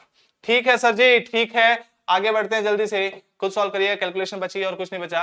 वन डायमेंशनल प्रोबेबिलिटी, ये क्या है, प्रोबेबिलिटी, ज्योमेट्रिकल प्रोबेबिलिटी की बात हो रही है। ऐसा क्वेश्चन पूछा गया था एनडीए में ज्योमेट्रिकल प्रोबेबिलिटी के ऊपर, अगला ही क्वेश्चन करवाऊंगा वैसा, और बाद में भी करवाऊंगा वही सवाल। देखिए ध्यान से, वो क्या कह रहा है कि डिजायर्ड, जैसे मान लो एक स्क्वायर है और एक हेलीकॉप्टर है, वो यहाँ पे क्रैश होगा, तो क्या चांसेस है वो कि इस सर्कल के पास क्रैश हो, ऐसे क्रैश हो। तो आप क्या करोगे, ये आपका फेवरेबल एरिया हो जाएगा अपॉन ये टोटल एरिया, तो प्रोबेबिलिटी क्या हो जाएगी, favourable area upon total area. Similarly अगर वन डायमेंशन की बात करें, favourable length upon total length will be your probability. 2 dimension में एरिया हो जाएगा, 3 डायमेंशन में वॉल्यूम हो जाएगी। सर क्या मतलब, क्वेश्चन देख लीजिए ध्यान से, क्या क्वेश्चन कह रहा है, एक पॉइंट है inside a circle of radius, कोई भी रेडियस है r रेडियस के, मान लो यहाँ पे लिखा हुआ रेडियस r है ना। Find the probability that the point is closer to the centre as compare to the circumference. ये क्वेश्चन पूछा गया था। देखो इसकी रेडियस r है, वो क्या कर रहा है, एक पॉइंट सिलेक्ट किया रैंडमली, वो पॉइंट जो है सेंटर के पास होना चाहिए एज कंपेयर टू सर्कमफ्रेंस। तो क्या मैं बोल सकता हूं कि एक और सर्कल बना लीजिए जिसकी रेडियस r/2 हो, अगर वो अंदर वाले सर्कल में लाई करेगा तो वो सेंटर के पास होगा, बाहर वाले सर्कल में लाई, इस सर्कल के बाहर लाई करेगा तो वो सर्कमफ्रेंस के पास होगा। तो आपको क्या निकालना है, क्लोजर टू द सेंटर, तो आपका फेवरेबल एरिया कितना हो जाएगा, पाई, इस सर्कल का एरिया कितना हो गया, पाई इंटू रेडियस का square that is r/2 upon favourable area pi r square. Answer कितना आ गया, 1/4, 1/4 इज द फाइनल आंसर। ठीक है सर, ठीक है। अब देखिए ध्यान से, रैंडम वेरिएबल, रैंडम वेरिएबल का मतलब क्या होता है, दो टाइप के रैंडम वेरिएबल होते हैं, एक होता है डिस्क्रीट रैंडम वेरिएबल, एक होता है कंटीन्यूअस रैंडम वेरिएबल। अब ये आपको है ना ज्यादा इसके ऊपर सिर्फ इसके ऊपर छोटा सा पोर्शन जो है वो क्वेश्चन पूछा जाता है, तो मैं ज्यादा इसको डिटेल में नहीं लेके जाऊंगा। एक्चुअली क्लास 12th में जेई पोर्शन में अगर हम बात करें तो बहुत ज्यादा पढ़ाया जाता है, लेकिन हमें रेलेवेंट चीजें पढ़नी है। हमें एक मीन पता होना चाहिए, वेरिएंस पता होना चाहिए और स्टैंडर्ड डेविएशन पता होना चाहिए, उसके अलावा कुछ नहीं। रैंडम वेरिएबल का मतलब क्या हुआ, जैसे मान लो कि हाँ, मान लो कॉइन को ही टॉस कर लो, 2 कॉइन टॉस किए गए हैं, तो ऑब्वियसली आपको पता है कि 4 आउटकम आ सकते हैं। बिल्कुल, जो 4 आउटकम आ रहे हैं उसमें मान लो getting a head is consider as a random variable, getting a head is random variable. तो इस रैंडम वेरिएबल को, इसको क्यों बोल रहे हैं, क्योंकि इसकी अलग अलग वैल्यूज पॉसिबल है। हो सकता है कि आपको जो रैंडम वेरिएबल है उसकी वैल्यू 0 आए, मतलब कि आपको एक भी हेड नहीं मिला। हो सकता है कि 1 वैल्यू आए, मतलब कि इसमें आपको एक हेड मिला, और हो सकता है इस रैंडम वेरिएबल की वैल्यू 2 आए, मतलब कि आपको 2 हेड मिले। लेकिन जो इन सबकी रैंडम वेरिएबल्स की प्रोबेबिलिटीज जो होंगी, उन सबका सम तो 1 हो जाएगा। क्यों सर, देखो 0 हेड आए मतलब 2 टेल्स, 1 हेड आया मतलब हेड टेल टेल हेड, और 2 हेड आए मतलब कि हेड हेड, सबका सम करेंगे तो सैंपल स्पेस के पास बराबर आ जाएगा। वही चीज है, सिंपल, और कुछ भी नहीं है। तो आपको सिर्फ रैंडम वेरिएबल में इतना देखना है, इसके अलावा कुछ नहीं समझना। आपको बाइनोमियल प्रोबेबिलिटी डिस्ट्रीब्यूशन क्या कह रहा है, ये रैंडम वेरिएबल के ऊपर ही है। वही चीज देखो, एन एक्सपेरिमेंट है, एन डिपेंडेंट ट्रायल्स है, पॉसिबल आउटकम 2 ही है, फेलियर और सक्सेस है। वही चीज आप रैंडम वेरिएबल के साथ भी रिलेट कर सकते हो, कोई बड़ी बात नहीं है। ये चीज वही है, xi मतलब कि रैंडम वेरिएबल की वैल्यू, प्रोबेबिलिटी उसकी pi into xi, pi xi बार, ठीक है ना। ये बेसिक चीजें हैं, इसके ऊपर आपको फोकस नहीं करना है। आपको किस चीज पे फोकस करना है, आपको देखना है कि मीन क्या होता है। Mean of binomial probability distribution of a random variable, n क्या है, total number of events, total number कितनी बार इवेंट्स हुआ, p क्या है, सक्सेस की प्रोबेबिलिटी, बस सक्सेस प्रोबेबिलिटी, और q क्या हो जाएगा यहां पे, फेलियर प्रोबेबिलिटी, फेलियर प्रोबेबिलिटी। तो एक क्वेश्चन जो मैं आपको करवाऊंगा उसके दौरान, जब आपको इसके बाद जब हम प्रीवियस ईयर क्वेश्चन सिलेक्ट करेंगे तो उसको हम उसमें देखेंगे कि एनडीए ने पूछा हुआ सवाल है, उससे ज्यादा नहीं पूछते हैं, इसलिए आपको रेलेवेंट चीजें पढ़नी है बेटा। एन इंटू पी जो हो गया वो मीन हो जाएगा, एन पी क्यू क्या हो जाएगा, आपका वेरिएंस हो जाएगा, सिग्मा स्क्वायर से डिनोट करते हो आप, और स्टैंडर्ड डेविएशन क्या होता है, under root of sigma square की positive value, that is root of n p q. सिर्फ इतनी चीज याद रखनी है और कुछ नहीं करना। तो अब चलो बेटा आप डिस्कस करते हैं previous year questions. Previous year question में हम बात करेंगे जो आपके प्रीवियस ईयर में क्वेश्चन आए हुए हैं उसकी बात होगी सर। देखिए जल्दी जल्दी क्वेश्चन करना है, सारे कंसेप्ट मैं आपको पढ़ा चुका हूं, उम्मीद करता हूं कि सारे क्वेश्चंस आप बहुत जल्दी अटेम्प्ट करेंगे। तो आइए दोस्तों पहला क्वेश्चन देखिएगा ध्यान से। A fair coin is tossed and an unbiased dice is rolled. देखो डाइस क्या है, अनबाइस्ड है, तो ऑब्वियसली प्रोबेबिलिटी 1/2 होगी हेड और टेल की। What is the probability of getting 2, 4 और 6 अलोंग विद द हेड। तो देखिए पहले तो टोटल नंबर ऑफ केसेस की बात करें, एन ऑफ एस की बात करें।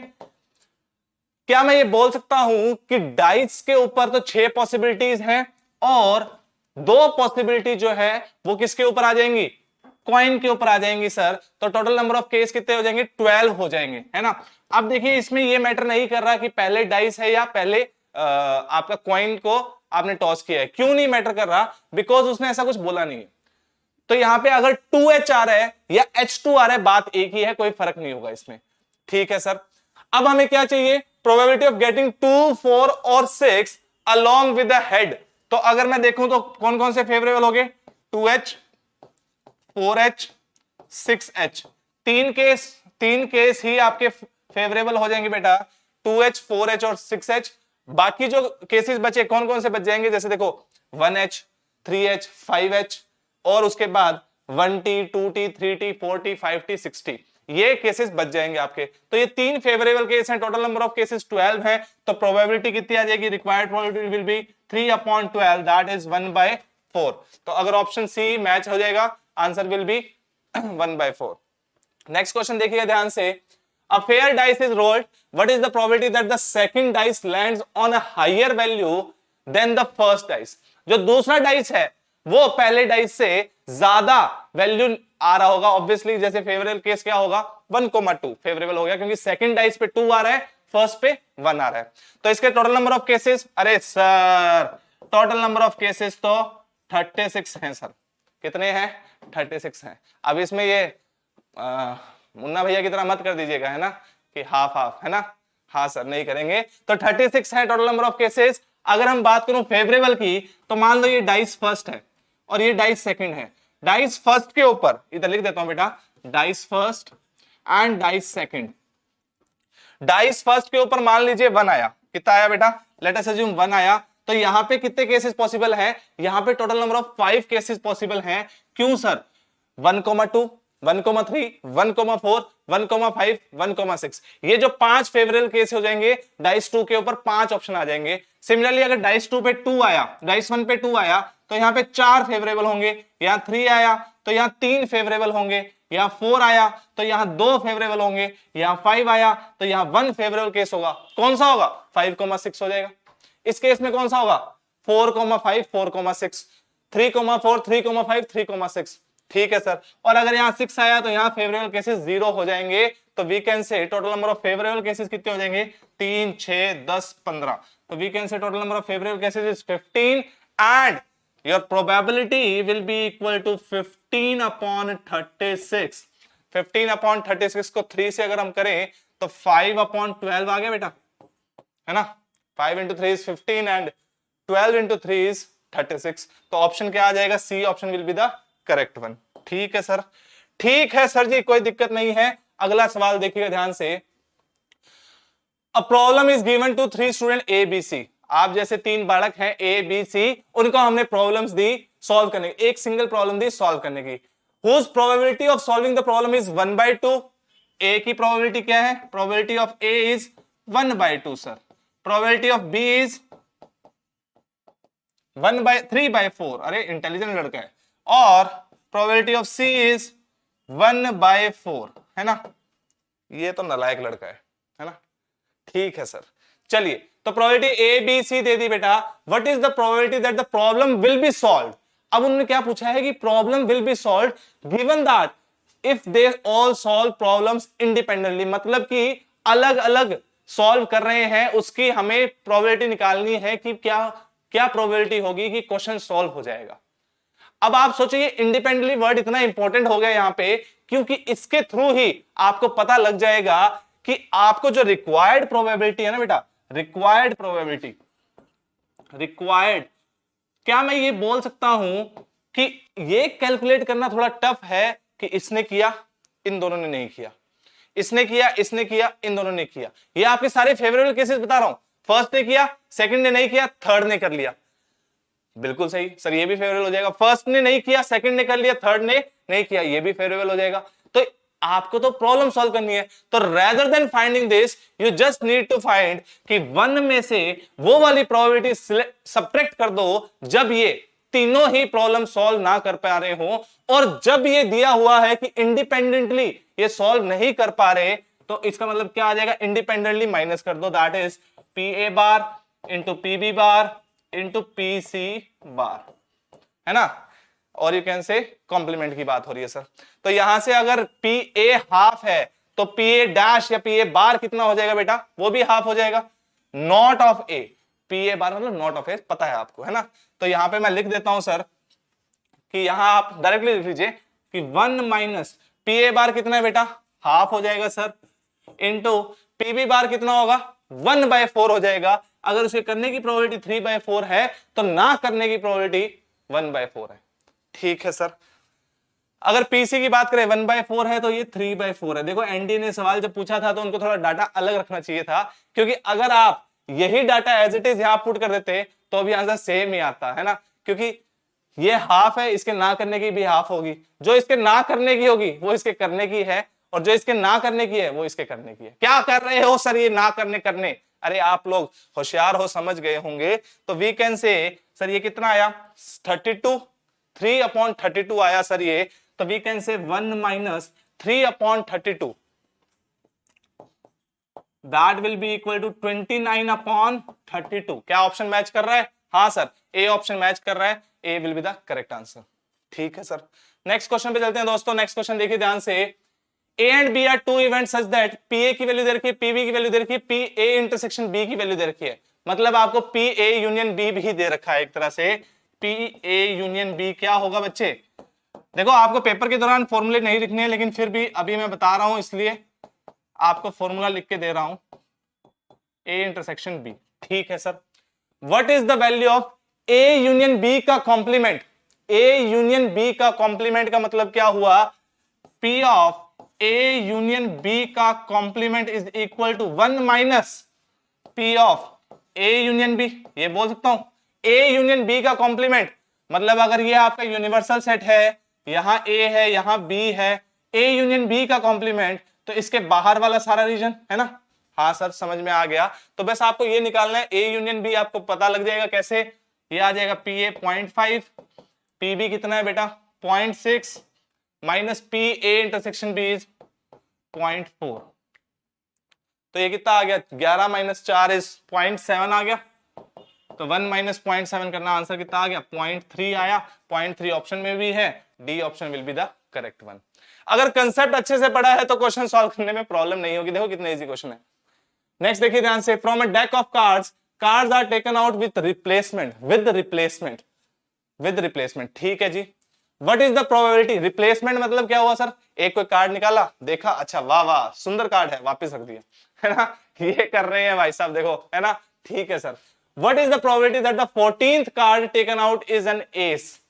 अरे ये चाहे 14th कार्ड पूछ लेते, चाहे आपसे पूछते 50th कार्ड जब निकालते वो एस होता, चाहे आप बोल दो कि फर्स्ट कार्ड एस है, सारों का केस सेम आ जाएगा, बिकॉज ये रिप्लेसमेंट कर रहे हैं, यहां पे जो कार्ड आ रहा है उसी को वापस पुट कर रहे हैं।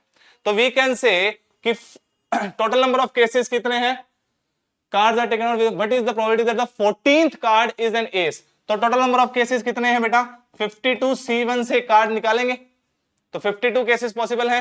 एंड अगर एस चाहिए, चाहे वो 14th नंबर पे चाहिए, चाहे वो कितने भी नंबर पे चाहिए होगा, क्योंकि रिप्लेसमेंट हो रही है तो कोई फर्क नहीं पड़ेगा। सोच के देखो, एक स्पेड निकाल लिया, लेट अस अज्यूम वो एस है ना है मुझे कोई फर्क नहीं है, वो उसने वापस डाल दिया। तो अब जब दूसरा कार्ड निकालोगे, सेकंड टाइम कार्ड निकालोगे, तब तो आपको 52 कार्ड ही तो मिलेंगे ना, एक ही बात है। तो वी कैन से 4 में से एक एस सिलेक्ट कर लिया और 52 में से एक कार्ड सिलेक्ट कर लिया, that is 4/52, that is 1/13। Option D will be the correct one. ठीक है सर। नेक्स्ट क्वेश्चन देखिएगा ध्यान से, the probability of simultaneous occurrence of two events A and B is P. Simultaneous occurrence of two events, दोनों साथ होने की chances हैं, तो ये वैल्यू क्या है आपको समझ में आनी चाहिए, ठीक है, अभी लिख देते हैं। And the probability that exactly one of A और बी, ए कोमा बी, यहां पे कोमा लगा लीजिएगा, चलो, is Q, then which of the following is correct, A bar plus B bar की प्रोबेबिलिटी। देखो ध्यान से, ये है एग्जैक्टली वन ऑफ ए और B, exactly one of A और बी को चलो अगले पेज पे ले चलते हैं, देखिएगा ध्यान से, ये लो, ये आपका ए है और ये आपका बी है, एग्जैक्टली वन की बात हो रही है सर।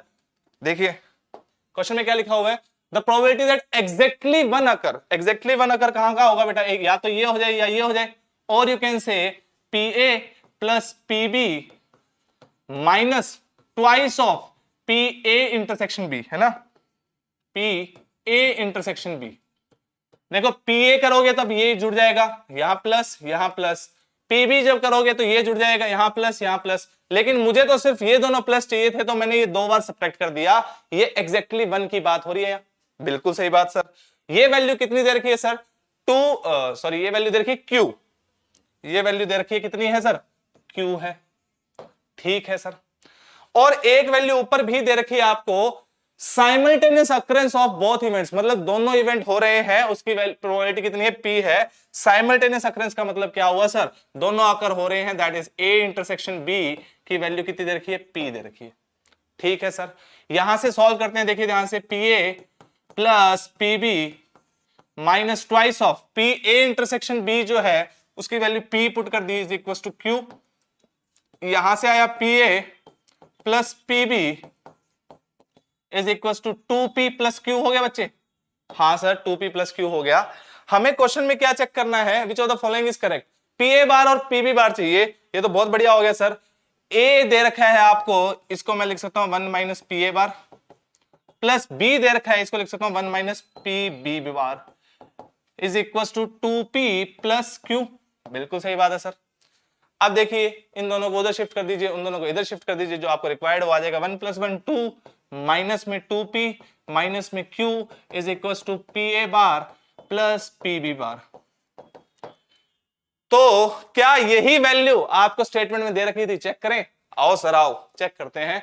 देखिए ध्यान से, 2 माइनस 2p माइनस क्यू बिल्कुल सही दे रखी थी, तो स्टेटमेंट 1 जो है वो तो सर करेक्ट हो गई है, स्टेटमेंट 1 तो करेक्ट है, ठीक है sir. P A intersection A bar intersection B bar, देखिए ध्यान से, ये चीज आपको, अब सेकंड वैल्यू क्या दे रखी है, P A bar intersection B bar. अब इसको आप ड्रॉ करके देखिए कहां है, वैसे तो पता होना चाहिए आपको ये, फिर भी जो मासूम से बच्चे हैं हमारे जैसे उनको बता देते हैं, ये ए है ये बी है। ए बार को मैं इससे रिप्रेजेंट कर रहा हूं, ए बार मतलब ये,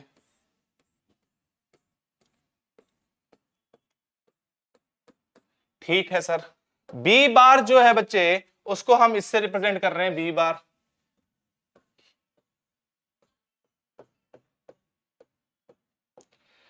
और ये पूछ रहा है कि ए बार एंड बी बार, मतलब इंटरसेक्शन पूछ रहा है, तो जहां जहां दोनों लाइंस आ रही है वो वाला एरिया हो गया।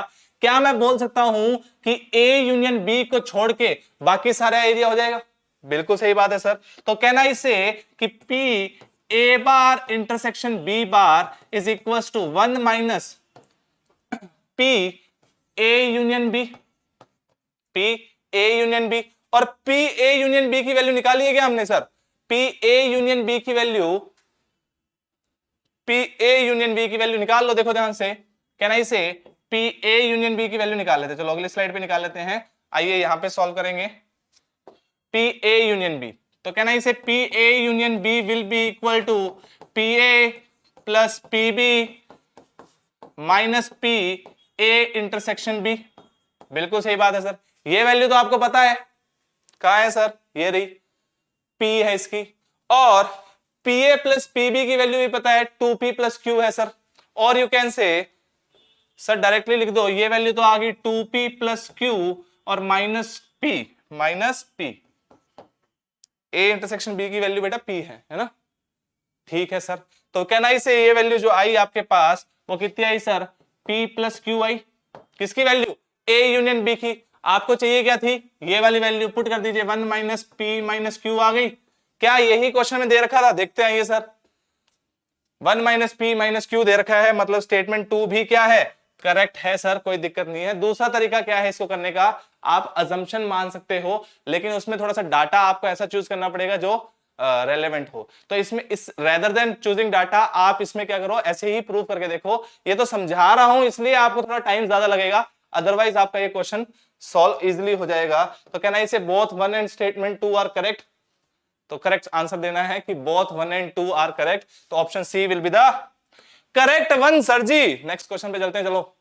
8 coins are tossed simultaneously. The probability of getting at least 6 heads. देखिए कॉइन टॉस कर रहे हैं तो सक्सेस की प्रोबेबिलिटी और फेलियर की प्रोबेबिलिटी तो आपको पता ही है कि हाफ हाफ होती है ना? हेड और टेल, क्योंकि बायस्ड कॉइन तो है नहीं, यहाँ पे अनबायस्ड कॉइन है। तो आपको सिंपल क्या लिखना होता है? NCR हाफ की पावर n, यही तो लिखना होता है, where n is the total number of tosses. ठीक है सर। अब क्या कह रहे हैं? The probability of getting at least 6 heads. ठीक है सर, कम से कम 6 हेड होने चाहिए। तो 6 हो सकते हैं, 7 हो सकते हैं, 8 हो सकते हैं। 3 केस को ज्वाइन करना है, 8C6 plus 8C7 plus 8C8 और इंटू 1/2 की पावर कितना हो जाएगा? 8। ये 1/2 की पावर 8 इसके साथ भी आएगा तो मैंने कॉमन ले लिया है ना। 8C6 8 into 7 upon 2। वैसे तो याद हो रखा होगा, ये पहले क्वेश्चन कर चुके हैं। 7 इंटू 4 कितना हो गया? 28 ना, प्लस 8 प्लस 1 इंटू हाफ की पावर 8। बस सॉल्व करना है। हाफ की पावर 8 कितना हो जाएगा आपका? 256 एंड ये कितना हो गया बेटा? 28, 8 36 और 1 37। 37/256 will be your final answer. 37/256 will be your answer. ठीक है सर। नेक्स्ट क्वेश्चन देखिए ध्यान से। इन अ बोल्ट फैक्ट्री, जैसे ही इतना बड़ा क्वेश्चन दिखा तो समझ में आया कि किसका है? किसका है? रिवर्स प्रोबेबिलिटी की बात हो रही होगी सर। हाँ, इसको हमने डायरेक्टली सॉल्व करना है रेदर देन कि वो फॉर्मूला लिखें और फिर सॉल्व करें। देखो ध्यान से, XYZ मशीन्स हैं जो क्या कर रही हैं? बोल्ट, दैट बोल्ट्स आर बाज, चील की नजरें हैं sir. The bolts are respectively 25, 35 and 40% of the factory total output. ठीक है। The machine XYZ respectively produce 2%, 4% और 5% defective bolts. Okay. ठीक है sir. A bolt is drawn at random from the product and it's found to be defective. पता है sir, defective ही आना है। क्या चांस है कि it was manufactured by X? यही तो होता है रिवर्स प्रोबेबिलिटी बेस्ड थ्योरम में, यही तो होता है कि आप कुछ प्रोबेबिलिटी निकालते हो और फिर फाइनल ये आउटपुट आया। ये आउटपुट इससे आया होगा, इसका क्या कहना है? कैसे निकालोगे प्रोबेबिलिटी? तो सिंपल है, देखिए ध्यान से। कहना इसे डायरेक्टली लिखें सर। 25% किससे चाहिए हमें? प्रोबेबिलिटी मैन्युफैक्चर्ड बाय X, तो X वाले लिख लेते हैं। 25% परसेंट को अपॉन 100 है तो 25 लिख दो, कोई दिक्कत नहीं है, नीचे से तो कैंसिल आउट होना ही है।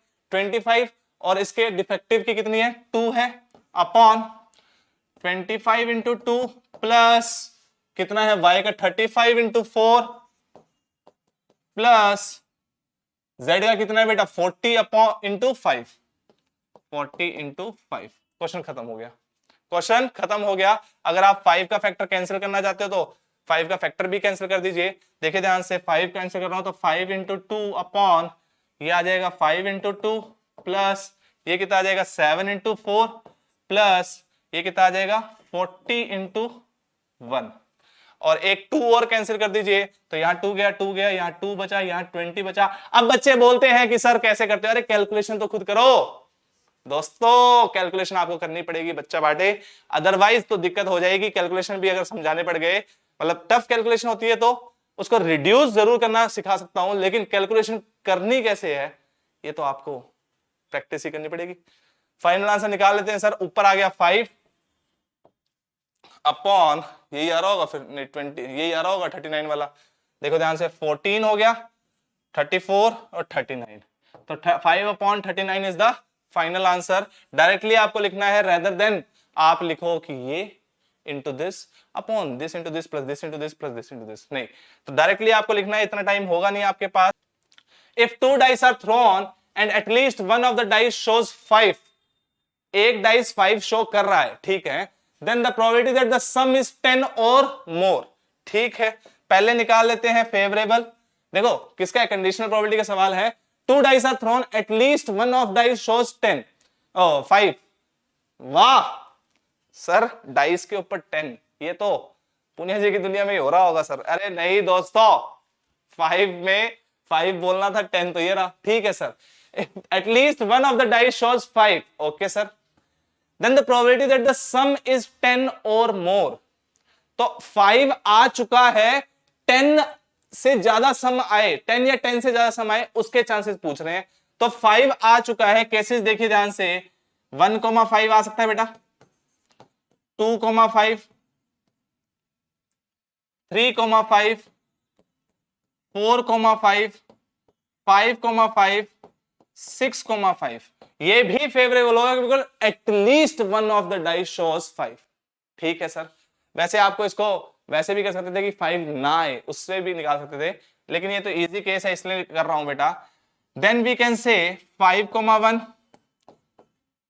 5,2, 5,3, 5,4, 5,5 नहीं लिखेंगे, 5,6 आ जाएगा। ये आपके फेवरेबल केसेस हो गए, बिल्कुल सर। कितने हुए, 6 और 5 11, 1 2 3 4 5 6 7 8 9 10 11, ठीक है सर।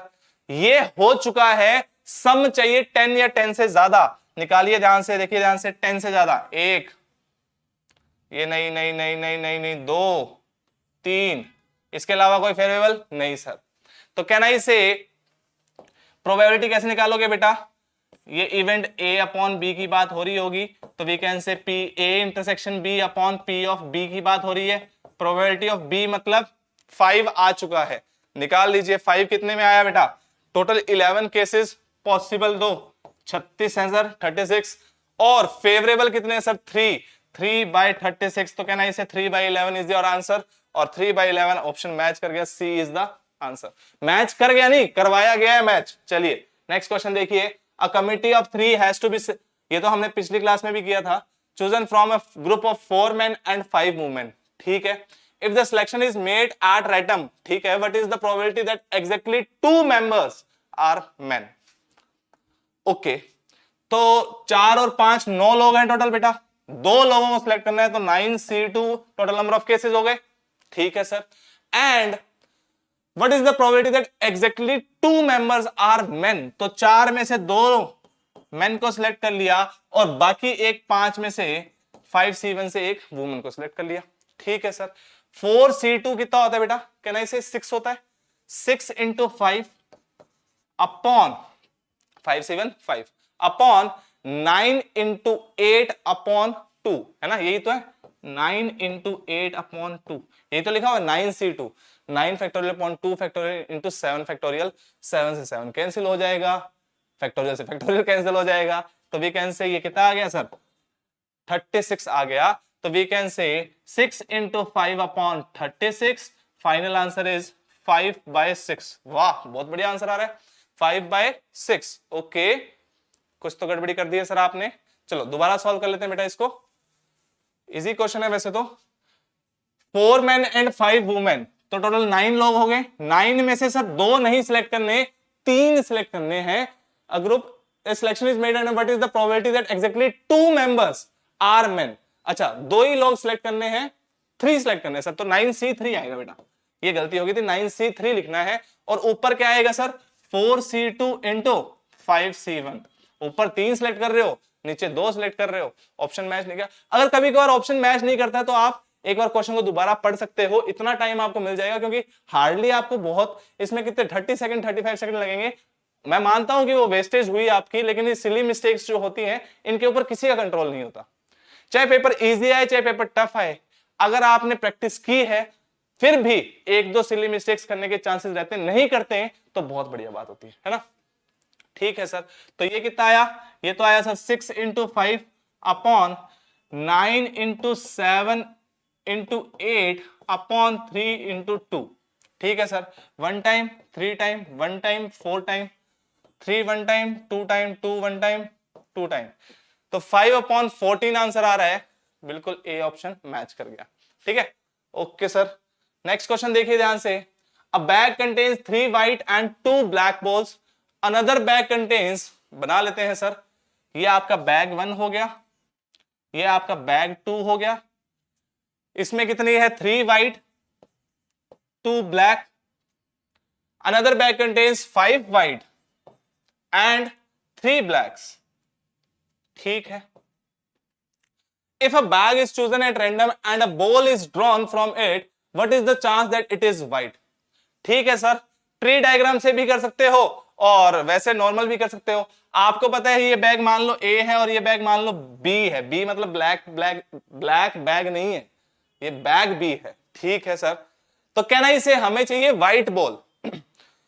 पहले चांसेस इसके सिलेक्ट होने के हाफ सर, व्हाइट बॉल तो यहां से भी आ सकती है और यहां से भी आ सकती है। हाफ अगर हो गया, अब इसमें से व्हाइट बॉल के सिलेक्ट होने के चांसेस कितने आ गए सर 3/5 है ना, 3 व्हाइट 2 ब्लैक, तो 3/5 प्रोबेबिलिटी। या फिर सर ये वाला बैग सिलेक्ट हो जाए और इसमें से व्हाइट बॉल आने के चांसेस कितने हैं 5/ कितना हो गया 8, बिल्कुल सही। इन दोनों का सम सर आंसर हो जाएगा, हाँ बिल्कुल हो जाएगा।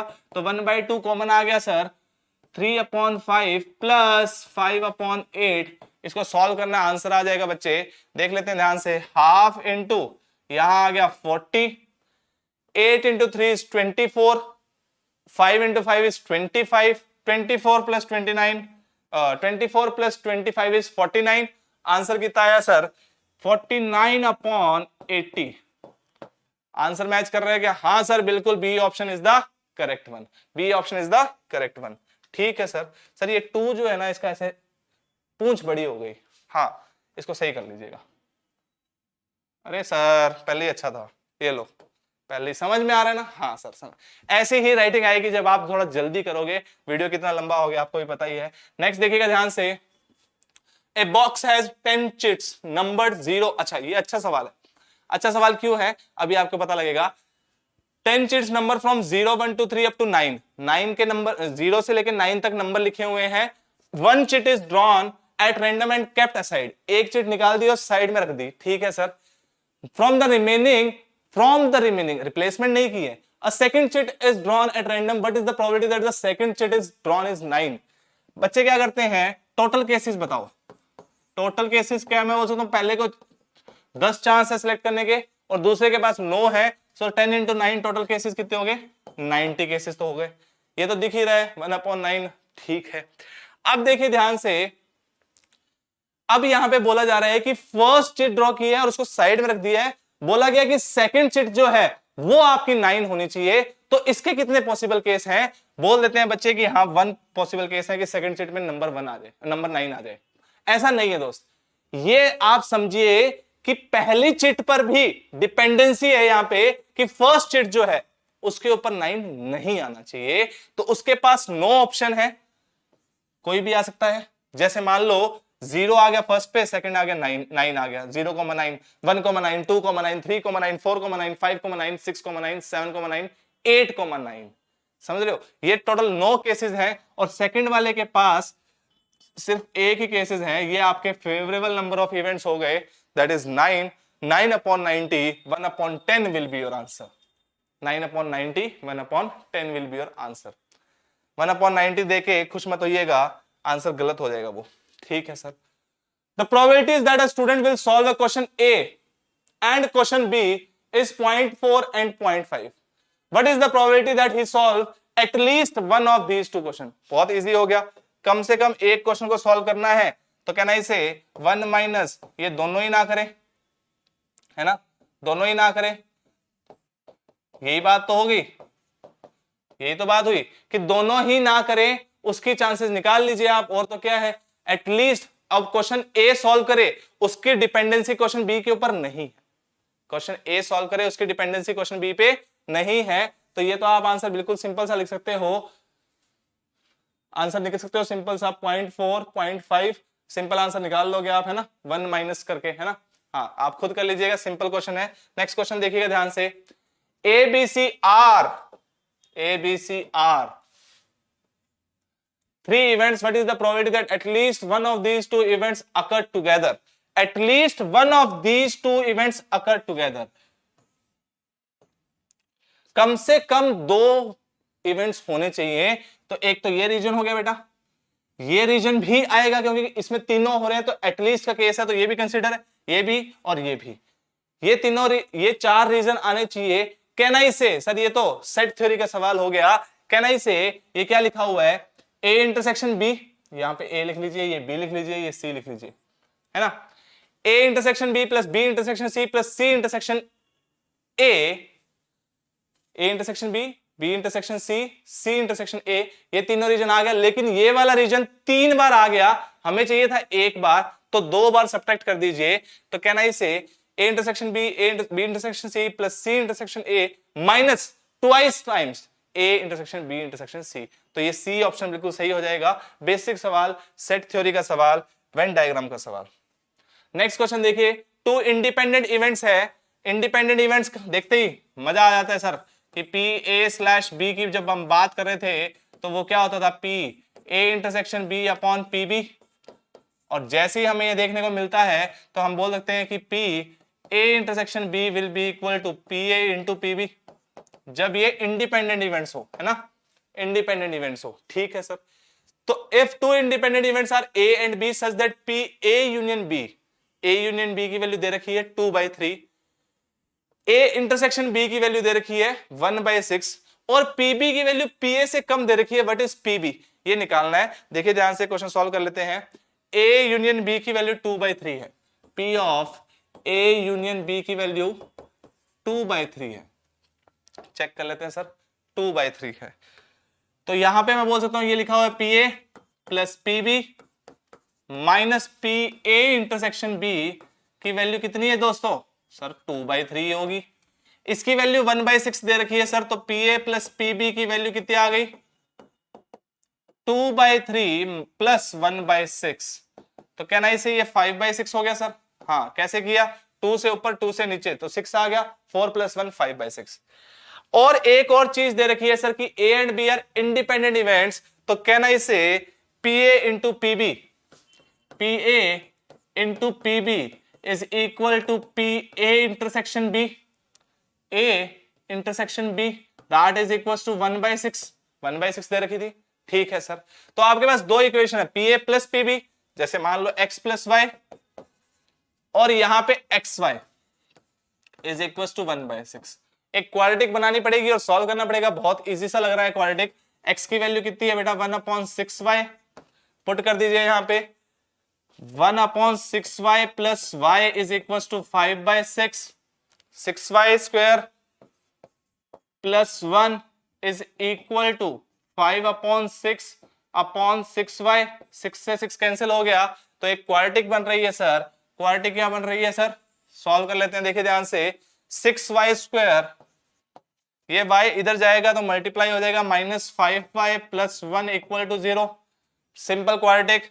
Can I say 6y square minus 2y minus 3y plus 1 equal to 0. ठीक है सर. 2y कॉमन आया तो ये 3y माइनस 1 कॉमन आ गया तो 3y माइनस 1 इक्वल टू 0. तो y की वैल्यू कितनी आ रही है, या तो हाफ, और y की वैल्यू कितनी आ रही है, 1/3। ये दो पॉसिबल वैल्यूज हैं, बिल्कुल सही बात है। लेकिन क्वेश्चन में एक वैल्यू दे रखी है कि पीए जो है पीबी से बड़ा है। पीए को आपने एक्स माना था, तो X is greater than Y है आपके पास, ये दिखा हुआ है। तो यहां पे क्या मैं बोल सकता हूं, अगर वाई की वैल्यू हाफ डाली, अगर वाई की वैल्यू हाफ पुट की, तो एक्स कितना आ गया 1/3। और अगर एक्स की वाई की वैल्यू 1/3 पुट की, तो वाई कितना आ जाएगा 1/2। कौन सा केस लोगे आप? सोचना पड़ेगा सर। नहीं, क्या सोचना है इसमें कि x की वैल्यू जो है y से बड़ी होनी चाहिए। सिंपल, x की वैल्यू y से बड़ी। कौन सा केस है? 1/2 और 1/3 वाला। ठीक है सर। क्या पूछा है? pb पूछा था सर, तो pb की वैल्यू कितनी आ गई सर? ये वाला केस लोगे आप, यही आपका फाइनल आंसर होगा, है ना। pb कितना आ गया? दैट इज y की वैल्यू कितनी है सर? 1/3। आंसर क्या हो जाएगा? 1/3, which is your B option. 1/3 is the correct one. ठीक है सर। ये थोड़ी सी कैलकुलेशन आपको लग रही है, लेकिन जब आप खुद पेन चलाओगे तो इसमें कोई ज्यादा कैलकुलेशन होगी नहीं। नेक्स्ट देखिएगा ध्यान से, if two fair dice are rolled, then what is the conditional probability that the first dice lands on 6 given that the sum of the numbers is 8। बहुत इजी क्वेश्चन है। सम 8 के फेवरेबल केसेस बता दो sir. 2,6, 3,5, 4,4, 5,3, 6,2, यही favourable है। बिल्कुल sir. इसके अलावा कुछ हो सकता है? 7,1 सर। हाँ शाबाश, लिख लीजिएगा, आप कर लीजिएगा। Sum of the numbers on the dice is 8, तो ये आ गया 8 केस। ठीक है। फर्स्ट डाइस लैंड्स ऑन 6, कितने फेवरेबल है? 1। तो क्या मैं डायरेक्टली लिख सकता हूं 1/36 अपॉन 5/36, है ना। ये कौन सा केस है बेटा? A इंटरसेक्शन B वाला, जहां पे फर्स्ट डाइस पे 6 आ रहा है और सम 8 आ रहा है। दोनों केस सेटिस्फाई हो रहे हैं, वो 1/6, एक ही तो केस बन रहा है।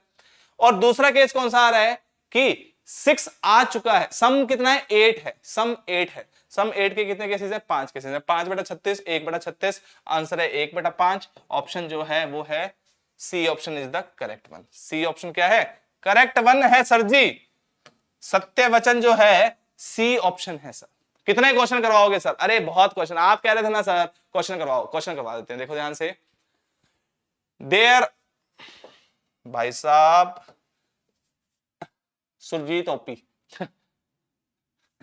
सुरजीत भाई लिखते हैं, there are n socks in a drawer of which 3 socks are red if two of the socks are chosen randomly and the probability that the most selected socks are red one। शाबाश। जहां जहां arc दिख रहा है उसको are कर लीजिएगा, है ना। तो जहां जहां मेरे को दिख रहा है मैं तो कर रहा हूं, बाकी बच गया तो आप लोग बता देना। Half, then what is the value of n? देखो इस प्रोबेबिलिटी चैप्टर में आपको कंसेप्ट इतना ज्यादा है, क्वेश्चन चुन्नू से क्वेश्चन आएंगे, चुन्नू मुन्नू को टाइप क्वेश्चंस, इजी क्वेश्चन। तो इनको, ये स्कोरिंग चैप्टर्स हैं, क्वेश्चन नंबर ऑफ क्वेश्चन ज्यादा है एक तो, और अगर आएगा तो 1-2 टफ सवाल आ जाएंगे, उनको हम स्किप कर सकते हैं। लेकिन हमने ऑलमोस्ट सब कुछ पढ़ लिया है, तो इसका कोई मतलब नहीं है स्किप करने का।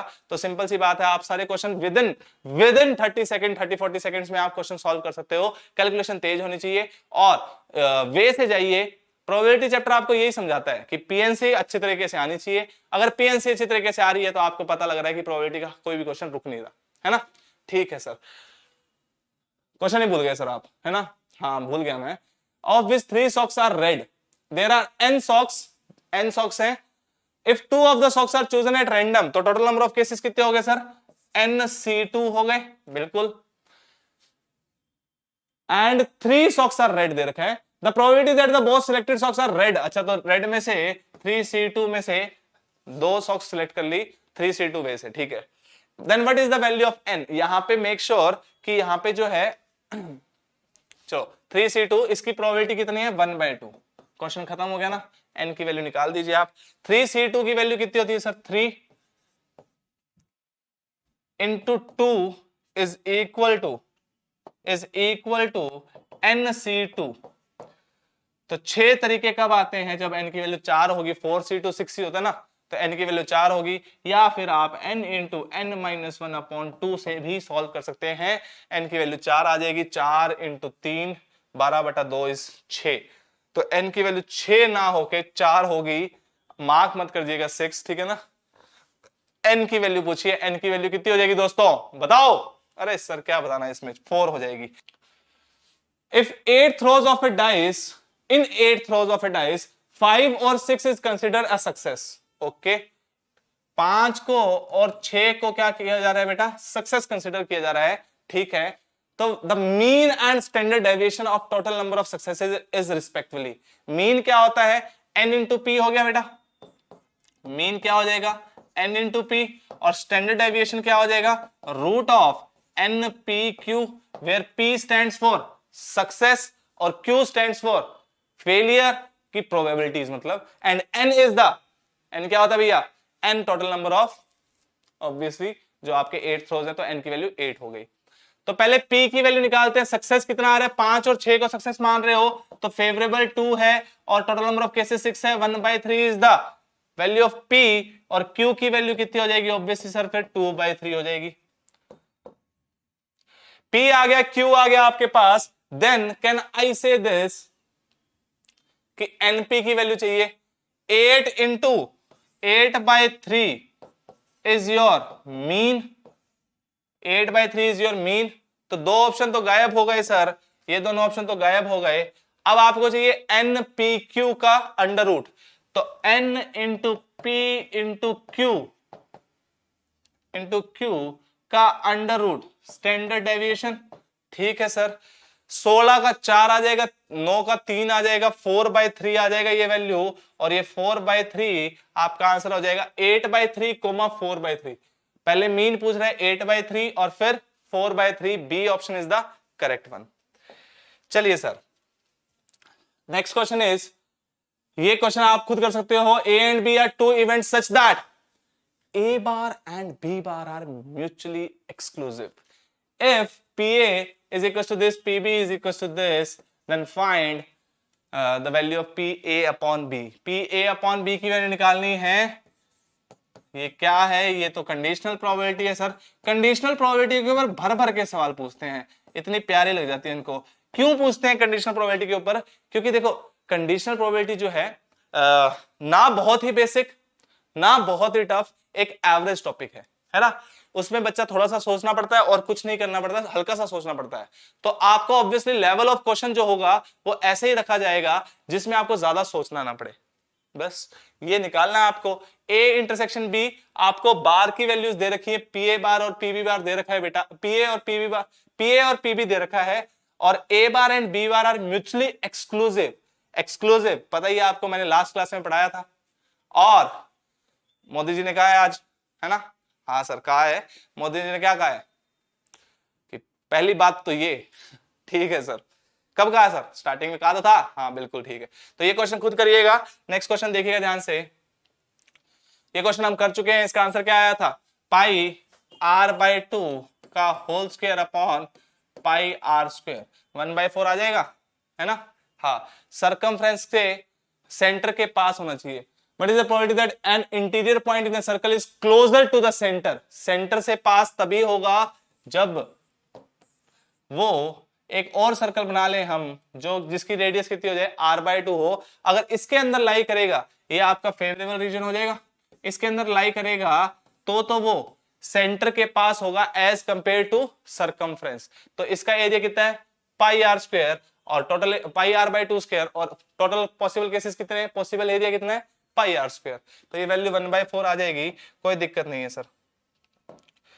लास्ट क्वेश्चन आज का बेटा, last question, if A and B are two events, if A and B are, एक चीज तो सर, दो चीज आज कंसिस्टेंट रही, वो क्या रही कि हमने बहुत सारे क्वेश्चन किए शुरुआत से लेके एंड तक, और दूसरी बात आर जो है वो आर्क ही लिखा गया था, है ना। हाँ sir if A and B are two event such that तो नहीं है sir, then what is the probability of occurrence of either event A or event B. ये टफ सवाल है, इसका जवाब मेरे को आता नहीं, आपको खुद को पता होगा। ए और बी की बात हो रही है, पी ए यूनियन बी की बात हो रही है। 2019 में ये सवाल पूछा गया था, आपको सिर्फ टिक करना था और कुछ नहीं करना था। इतना टाइम लगाना है, इतना टाइम लगाना है कि आपको ये याद भी ना रहे कि इतना सिंपल क्वेश्चन भी पूछा गया था। ठीक है सर, तो दोस्तों मिलते हैं अगले सेशन में। उम्मीद करते हैं कि प्रोबेबिलिटी अच्छे से समझ में आई होगी आपको। मिलते हैं अगले सेशन में, तब तक के लिए हंसते रहिए, मुस्कुराते रहिए, मस्त रहिए और व्यस्त रहिए। Please take care of yourself and of your family. Tata bye bye, take care.